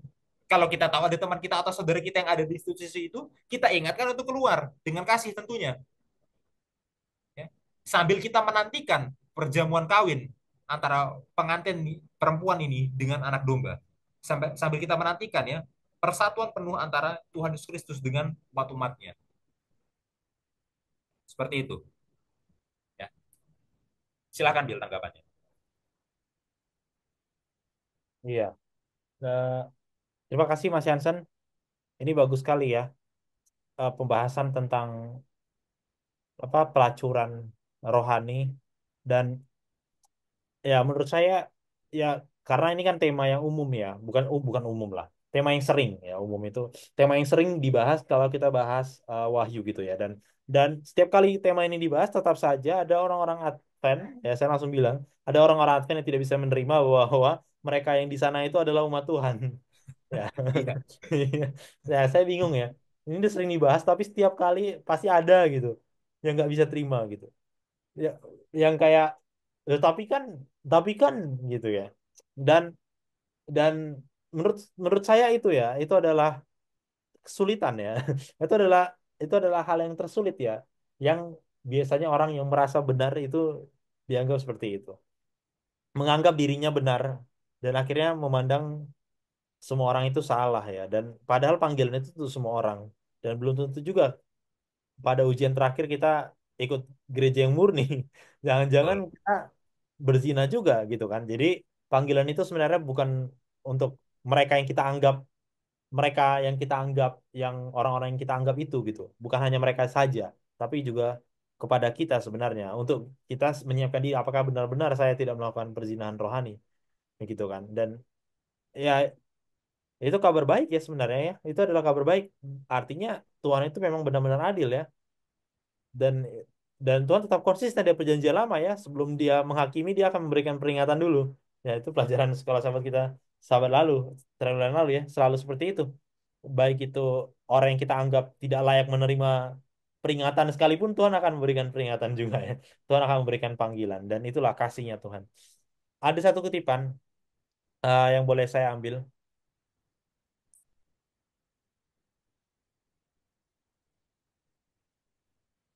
Baik dalam perjanjian lama maupun perjanjian baru, hubungan pernikahan digunakan untuk menggambarkan persatuan yang lembut dan suci yang ada antara Kristus dan umatnya.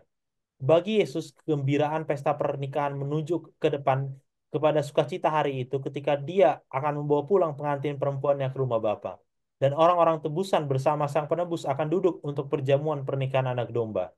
Dia berkata, seperti seorang mempelai bersukacita atas pengantin perempuan, demikian Allahmu akan bersukacita atasmu. Engkau tidak akan lagi disebut yang ditinggalkan, tetapi engkau akan disebut kesenanganku. Sebab Tuhan berkenan kepadamu. Ia akan bergembira karena engkau dengan sukacita. Ia akan tinggal dalam kasihnya. Ia akan bergembira karena engkau dengan sorak-sorai. Yesaya 62 ayat 5-4, Zefanya 3 ayat 17. Ketika penglihatan tentang hal-hal surgawi diberikan kepada Rasul Yohanes, ia menulis, lalu aku mendengar seperti suara himpunan besar orang banyak, seperti desau air bah dan seperti deru guruh yang hebat, katanya. Haleluya, karena Tuhan Allah kita yang Maha Kuasa telah menjadi Raja. Marilah kita bersukacita dan bersorak-sorai dan memuliakan Dia, karena hari perkawinan anak domba telah tiba dan pengantinnya telah siap sedia. Berbahagialah mereka yang diundang ke perjamuan kawin anak domba. Ini yang baru kita baca tadi ya. Ya, sama seperti bagaimana yang menggambarkan bahwa itulah apa ya, kulmulasi dari sejarah dunia ya. Semoga kita ada dalam perjamuan kawin itu. Mungkin itu, Mas Ya, Yansen. ya, terima kasih Bill. Ya, ini sedikit komentar untuk saudara-saudara yang masih merasa bahwa yang di Wahyu 17 itu bukan umat Allah. Oke? Hmm, Perhatikan di sini ya, bahwa dia menggunakan simbol perempuan. Simbolnya adalah perempuan, gitu ya. Jadi meskipun perempuannya itu ini melacur, simbolnya masih perempuan. Dan iya, iya. perempuan sejak perjanjian lama itu selalu merujuk kepada umat Allah, ya. Di sini umat Allahnya adalah umat Allah yang melacur, umat Allah yang melakukan perzinahan rohani. Berarti umat Allahnya tidak setia, tapi tetap umat Allah. Iya. Oke? Okay? Jadi jangan bilang yang di Wahyu 17 ini bukan umat Allah. Kita harus bilang ini adalah umat Allah dalam artian apa? Ini adalah institusi gereja yang tidak setia, yang melacur, yang berzina. Tapi bukan berarti dia udah bukan umat Allah lagi. Enggak. Gitu ya. Dan ini bukan kekuatan politik yang di Wahyu 17.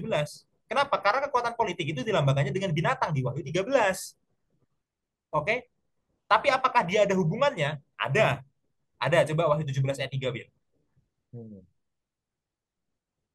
Dalam roh aku dibawanya ke padang gurun dan aku melihat seorang perempuan duduk di atas seekor binatang yang merah ungu, yang penuh tertulis dengan nama-nama hujat. Binatang itu mempunyai 7 kepala dan 10 tanduk. Iya, jadi perempuan ini bukan kekuatan politik, bukan si binatang itu. Tapi Hmm. perempuan ini duduk di atas binatang itu. Iya. Binatang itulah kekuatan politiknya yang di Wahyu 13. Makanya itu binatang yang sama kan, binatang yang penuh tertulis dengan nama-nama hujat, binatang yang mempunyai 7 kepala, 10 tanduk. Ini binatang yang sama dengan di Wahyu 13. Tapi Hmm. perempuan ini bukan binatang itu. Dia adalah perempuan yang duduk di atas binatang itu. Maksudnya apa? Dia adalah gereja yang menunggangi binatang itu. Memanfaatkan kekuatan politik Memanfaatkan itu. kekuasaan binatang itu. Jadi dia adalah gereja yang memanfaatkan kekuatan politik. Gitu. Tapi bukan kekuatan politiknya itu sendiri.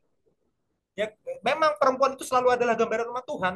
Kita nggak bisa mengelak lagi. Sejak perjanjian lama selalu begitu.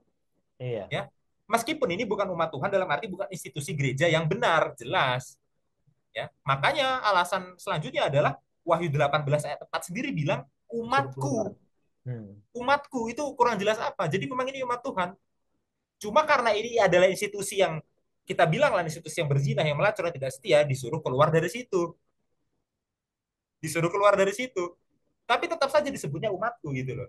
Ya, jadi memang seluruh orang Kristen gitu ya, ya dari gereja apapun, gereja Katolik, Ortodoks Timur, Ortodoks Oriental, gereja Asia Timur, gereja Lutheran, gereja uh, Calvinis, Reform ya, gereja apa Anglikan, gereja Baptis, kemudian gereja Metodis, kemudian gereja-gereja karismatik itu semuanya adalah umat Tuhan.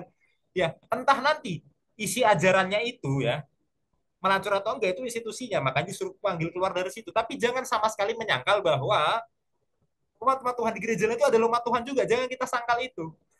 Hmm. Disebut umatku coba, ya, gitu loh. Itu ya. Ya itu sih tanggapan dari saya ya, Bil ya. Iya, iya, Ya, iya, iya, iya, ya. iya. Terima kasih, Bil. Kita lanjut. Ya, kita rangkum, Bil. Oke. Saran poin diskusi bagi guru SS. Ya, tadi Mas Yansan belum sebutkan Mormon. Ya, ya itu pembahasan lainnya. Iya. Ini iklan-iklan, gak apa ya. Oke, nomor satu. Nomor satu ya fondasi kejadian ya. Iya, iya. Pernikahan, konsep pertama pernikahan di kejadian 2:24 ya. Nggak mungkin kita nggak mulai dari situ ya. Yesus mulai dari situ, Paulus mulai dari situ. Sombong sekali kita kalau nggak mulai dari situ gitu kan. Kita langsung tarik ke Hosea atau tarik ke Wahyu. Aduh, jangan Iya, deh. kenapa kita tiba-tiba langsung loncat gitu? Sementara Yesus dan Paulus dalam memahami pernikahan mulai dari kejadian gitu ya. Ada banyak detail tadi yang saya jelaskan ya tentang meninggalkan, tentang bersatu ya, live and cleave tadi ya. Tapi kalau waktunya singkat ya, ya memang waktu kita sudah singkat ya sebentar lagi ya. Ya, tapi maksudnya kalau waktu diskusinya singkat ya, fokuskan kepada pembahasan tentang ehad dasar. Itu paling penting itu. Satu daging. Ya, satu daging itu artinya adalah satu manusia, satu orang. Karena kata daging dalam bahasa Ibrani ya, basar itu bisa diartikan juga orang. Frasa kol basar, semua daging itu maksudnya semua orang. Oke, seperti itu ya. Maka implikasinya adalah ya hubungan ini bersatu secara emosional, rohani, ya, seksual dan ekonomi. Ya, seksual termasuk tapi jangan hanya seksual ya. Ya. Bukan meniadakan seksual tapi bukan hanya seksual. Itu dua ekstrem yang salah itu. Ya, jadi harus lengkap, oke? Dan hubungan ini kebal dari segala potensi hubungan lain apapun di masa depan. Oke? Hubungan ini kebal dari potensi hubungan lainnya apapun di masa depan. Nah, oke. Dan itu dijelaskan oleh Maleaki ya. Kalau nggak salah di Maleaki 1 ayat 15 dan 16 atau Maleaki 2, ya. Saya lupa itu. Bentar, saya cek dulu ya. Maleaki berapa tadi? Ya, Maleakhi Maleaki 2 ayat 2. 15 sampai 16 ya. Di situ Nabi Maleaki menggunakan kata kunci yang sama, basar, dagingnya. Dan dari situ Nabi Maleaki menjelaskan bahwa hubungan pernikahan itu anti poligami, maksudnya monogami, ya. Hanya menikahi istri muda, hanya menikahi istri pertama dan tidak ada yang lain lagi. Dan anti perceraian. Oke, anti poligami, anti perceraian. Kenapa? Ya karena sudah satu daging, satu manusia, satu orang, gitu loh. Ya.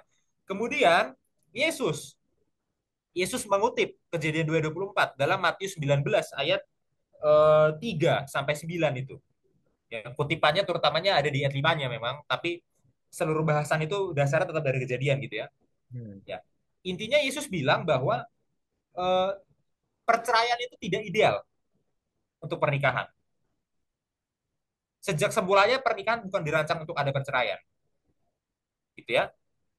Kemudian Yesus bilang, kalaupun ada perceraian, ya, itu karena keberdosaan manusia, makanya diizinkan, makanya dilonggarkan. Dan itu pun hanya karena perzinahan. Itu hanya boleh karena perzinahan, nggak boleh karena alasan lain, apalagi karena makanan gosong, seperti tafsirannya Rabi Hilal gitu ya. Seperti itu. Oke, itu Yesus. Oke. Kemudian Paulus. Paulus, Efesus 5 ayat 29 sampai 32. Paulus juga mengutip kejadian 24. Ya. Paulus juga mengutip. Dan Paulus menjelaskan bahwa seorang suami itu mencintai istrinya seperti dirinya sendiri. Kenapa? Ya karena memang sudah satu daging, satu manusia, satu orang. Ya jelas itu dirinya sendiri. Literally, memang istri itu adalah istri. Istri itu memang adalah diri sendiri bagi sang suami gitu loh.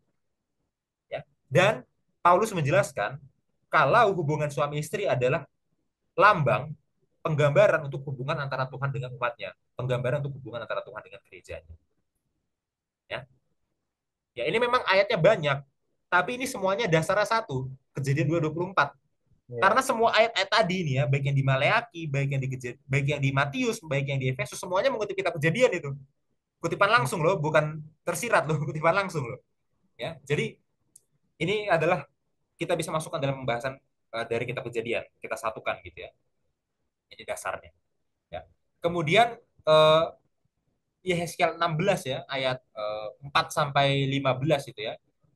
Bagaimana Tuhan yang sudah membesarkan Israel, kemudian saat Israel sudah dewasa, Tuhan yang sudah menikahi Israel, ya. Kemudian Tuhan mempercantik Israel, tapi begitu Israel cantik, Israel berzina, ya. Israel berzina. Israel justru malah menyembah kepada ilah-ilah lain. Gitu. Dan kemudian Hosea 1 ayat 2 menjelaskan bahwa pernikahan antara Hosea dengan Gomer, si perempuan sundal itu menjadi ilustrasi hidup tentang bagaimana hubungan Tuhan dengan Israel. Ya. Seperti Hosea menikahi Gomer, si perempuan sundal itu, seperti itu juga Tuhan menikahi Israel yang selalu berzina, selalu melacur kepada ilah-ilah lain. Itu ya.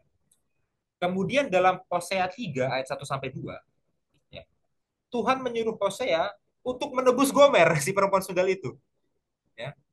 Karena tampaknya Gomer ini ya terlibat dalam sebuah perbudakan utang dari persundalannya itu.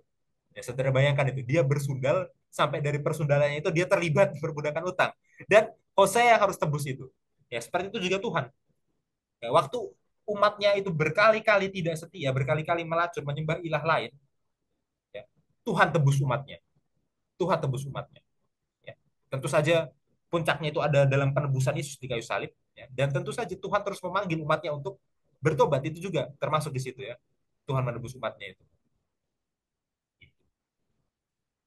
Jadi penting sekali ya pembahasan dari Yeskel dan Hosea, ya, untuk melihat pola pelacuran, pola perzinahan. Ya. Jadi bukan hanya pernikahannya yang harus kita bahas, tapi perzinahan dan pelacurannya juga ya. Itu juga harus kita bahas Betul. ya. Betul. Kemudian baru nubuatan kitab Wahyu ya. Hmm. Pertama Wahyu 17 ayat 1 sampai 4 ya. Di situ ada penggambaran pelacur, perempuan pelacur. Ya. Jelas sekali perempuan itu adalah umat Allah, itu jelas sekali ya. Dalam konteks perjanjian baru itu adalah gereja. Ya. Berarti kalau perempuan itu melacur maksudnya apa? Gereja sudah berzina secara rohani, gereja sudah melacur secara rohani, gereja sudah tidak setia lagi terhadap Allah. Itu maksudnya. Oke, jadi Wahyu 17 ayat 1 sampai 4 bilang bahwa gereja itu sudah tidak setia lagi terhadap Allah. Ya, umat Tuhan sudah tidak setia lagi terhadap Allah. Oke. Sorry, bukan Wahyu 17 ayat 1 sampai 4, ayat 1 sampai 2. Ya. Kita nggak bahas ayat 3 4-nya. Ya, kemudian di Wahyu 17 ayat 5 dijelaskan bahwa pelacur ini punya nama lain, nama lainnya adalah Babel besar, ya. Dan itu adalah pelajaran kita pekan depan tentang Babel. Oke, jangan dilewatkan ya. Itu. Kemudian di Wahyu 18 ayat 1 sampai 4 ya, dikatakan bahwa Babel itu sudah rubuh. Babel itu sudah rubuh. Jadi ada penghakiman untuk Babel. Berarti penghakimannya untuk pelacur ini karena pelacur dan Babel itu sama kan?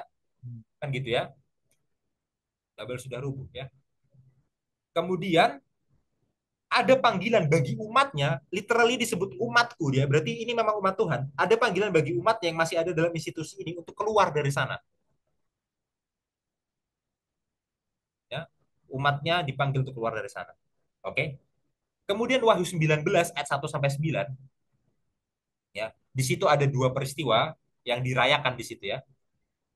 Bahwa ada kehancuran, ada istilahnya apa kita bilang? Selain kehancuran. Ada penghukuman gitu ya. Ada penghukuman terhadap si pelacur ini. Ya.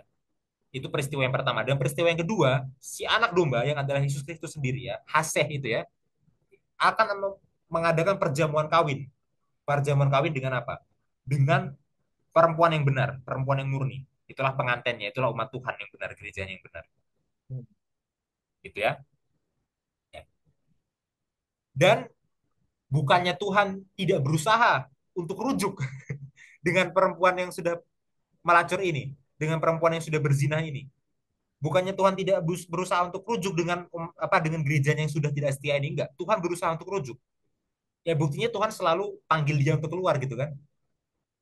Ya kan Tuhan selalu memanggil umat Tuhan yang ada di institusi yang salah ini untuk bertobat. Jadi Tuhan selalu berusaha untuk mengadakan rujuk ya. Seperti Hosea selalu seperti Hosea menebus Gomer gitu.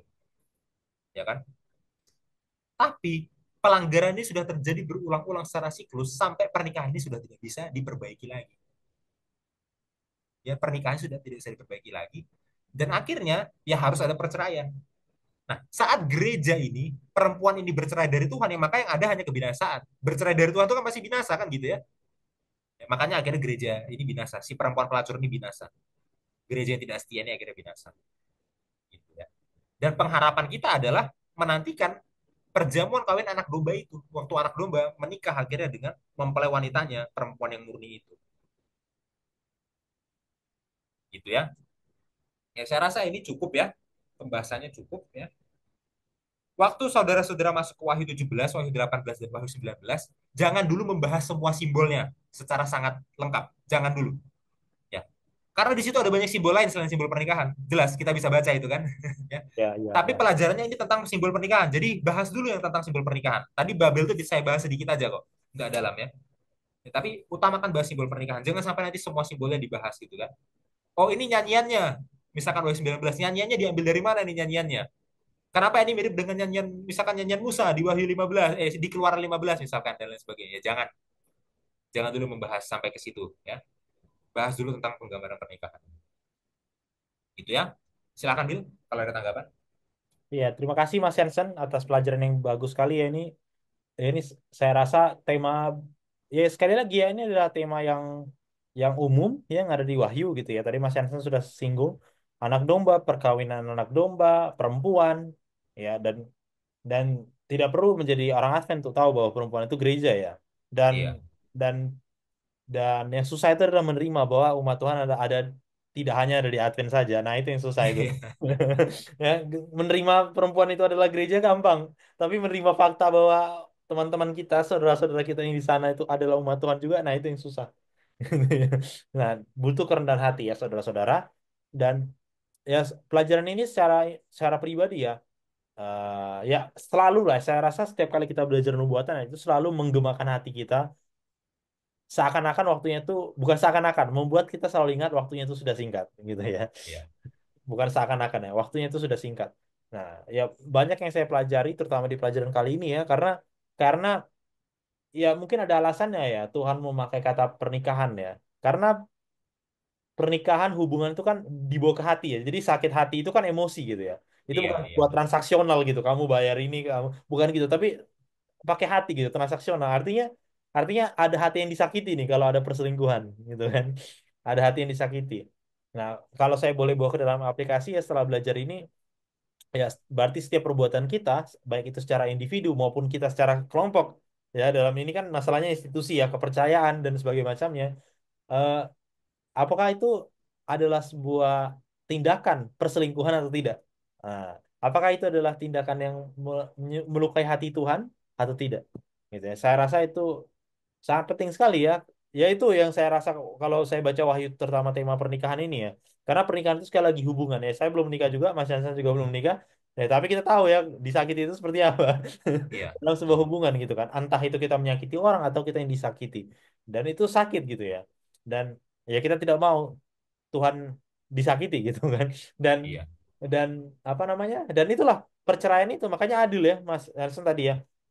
Sudah membahas itu. Saya akan bahas sekali lagi ya bahwa itu adil pada akhirnya ya. Kalau lu suka-suka lu terus ya udah berarti kita memang nggak jodoh gitu kan. Istilahnya kan gitu.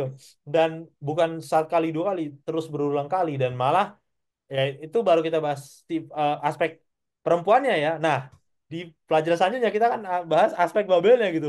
Bukan hanya iya. dia melukai hati Tuhan, tapi dia berusaha juga untuk Menyamai Tuhan. menyamai Tuhan. Nah, Iya, jadi ada dua aspek yang bermain yang akhirnya keadilan Tuhan itu akhirnya benar gitu ya. Dan kalau saudara belum bisa menerima kenapa akhirnya gini, nah pelajaran sahabat depan kita lihat ya. iya, Seperti apa Babel itu ya ini iya, dua dua manifestasi ini ya.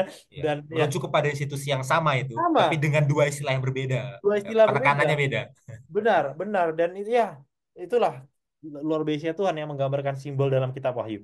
Dan biarlah pelajaran ini memberikan kita semangat lagi untuk belajar di pelajaran sahabat depan. Mungkin itu ya, Mas Yansan sebagai penutup dari saya. Ada lagi? Ya, saya mau ngomong apa tadi? Ada. Oke, saya ingat. Ya, gini. eh, Saudara ya dan saya juga tentunya ya ini ke diri sendiri ya jangan kita merasa aman dan merasa kita itu nggak mungkin berzina secara rohani, kita nggak Nah, mungkin melacur secara rohani karena kita nggak menyembah berhala, kita pikir gitu kan. Saya kan nggak menyembah ilah lain, nggak menyembah dewa lain, gimana mungkin saya bisa berzina dan melacur secara rohani, apalagi saya sudah berada di gereja yang benar gitu kan. Jadi nggak perlu juga untuk keluar dari sana, untuk perlu keluar dari Babel. Oke. Surat Paulus ya kepada jemaat Kolose, surat Kolose itu bilang tetapi keserakahan adalah penyembahan berhala. Oke. Dan Yesus bilang, seorang tidak bisa mengabdi kepada dua tuan. Seorang tidak bisa mengabdi kepada Tuhan dan kepada Mammon. Oke. Saya nggak akan jelaskan panjang lebar, coba saudara pikir sendiri. Apakah saudara menyembah berhala atau enggak kalau gitu? Ya. iya. Ya, dan kalau saudara jatuh dalam penyembahan berhala yang seperti itu, keserakahan, kemungkinan saudara untuk tertarik masuk ke Babylon itu lebih besar. lebih besar. Gitu ya. Ya, nggak usah panjang lebar ya, kita tutup Bil. Karena di Wahyu panjang nanti ya. Iya. Seru, itu seru ya. Tapi terima kasih ya Mas Yansan. Ini pemantik sedikit lah. Semoga nanti saya belum baca pelajaran selanjutnya sih tentang yang 45 ya. Karena kan dibagi dua tuh ya. Bagian Ya, ya. satu dan bagian dua. Gitu. Nah, saya belum baca yang bagian duanya sampai selesai. Tapi nanti kita coba lihat. Iya. Makasih ya Mas Yansen ya. Ya, ya. Gue Ya. mau terusin, tapi kayak nanti kepanjangan. Ya. Nggak apa-apa jangan kepanjangan Ya, gitu. tapi itu ya itu saya pribadi ya. Ya itulah introspeksi diri ya. Ya, jangan merasa aman karena wahyu itu firman Tuhan itu pedang bermata dua gitu ya. Ya, betul, betul. Oke, sampai di sini pelajaran sekolah sahabat kita. Saya akan tutup kita di dalam doa. Mari kita sama-sama bersatu dalam doa. Bapa di sorga, terima kasih Tuhan atas Roh Kudus yang Kau berikan kepada kami. Dengan segala kelemahan kami Tuhan, kami telah membaca firman-Mu. Bantu kami Tuhan untuk mengerti seberapa penting hubungan kami secara pribadi, secara gereja terhadap Engkau. Bantu kami Tuhan, manusia yang sering berdosa, yang sering melacur ini Tuhan. Panggil kami dekat kepadamu untuk percaya kepadamu dan mampukan kami Tuhan sebagai umat-Mu yang ada di dunia ini untuk memanggil juga saudara-saudara kami yang belum keluar dari pelacur dari Babel. Bapa, Engkau berkati kami dalam belajar hari ini, biarlah apa yang kami pelajari Tuhan bisa kami mengerti, dan hambamu berdoa secara khusus bagi guru-guru sekolah sahabat untuk bisa mengajar dengan baik. Terima kasih Bapa di sorga, ampuni segala dosa kami Tuhan. Di dalam nama Tuhan Yesus kami berdoa. Amin. Amin. Baik saudara-saudara, sampai di sini pelajaran kita. Shalom. Shalom, shalom semuanya.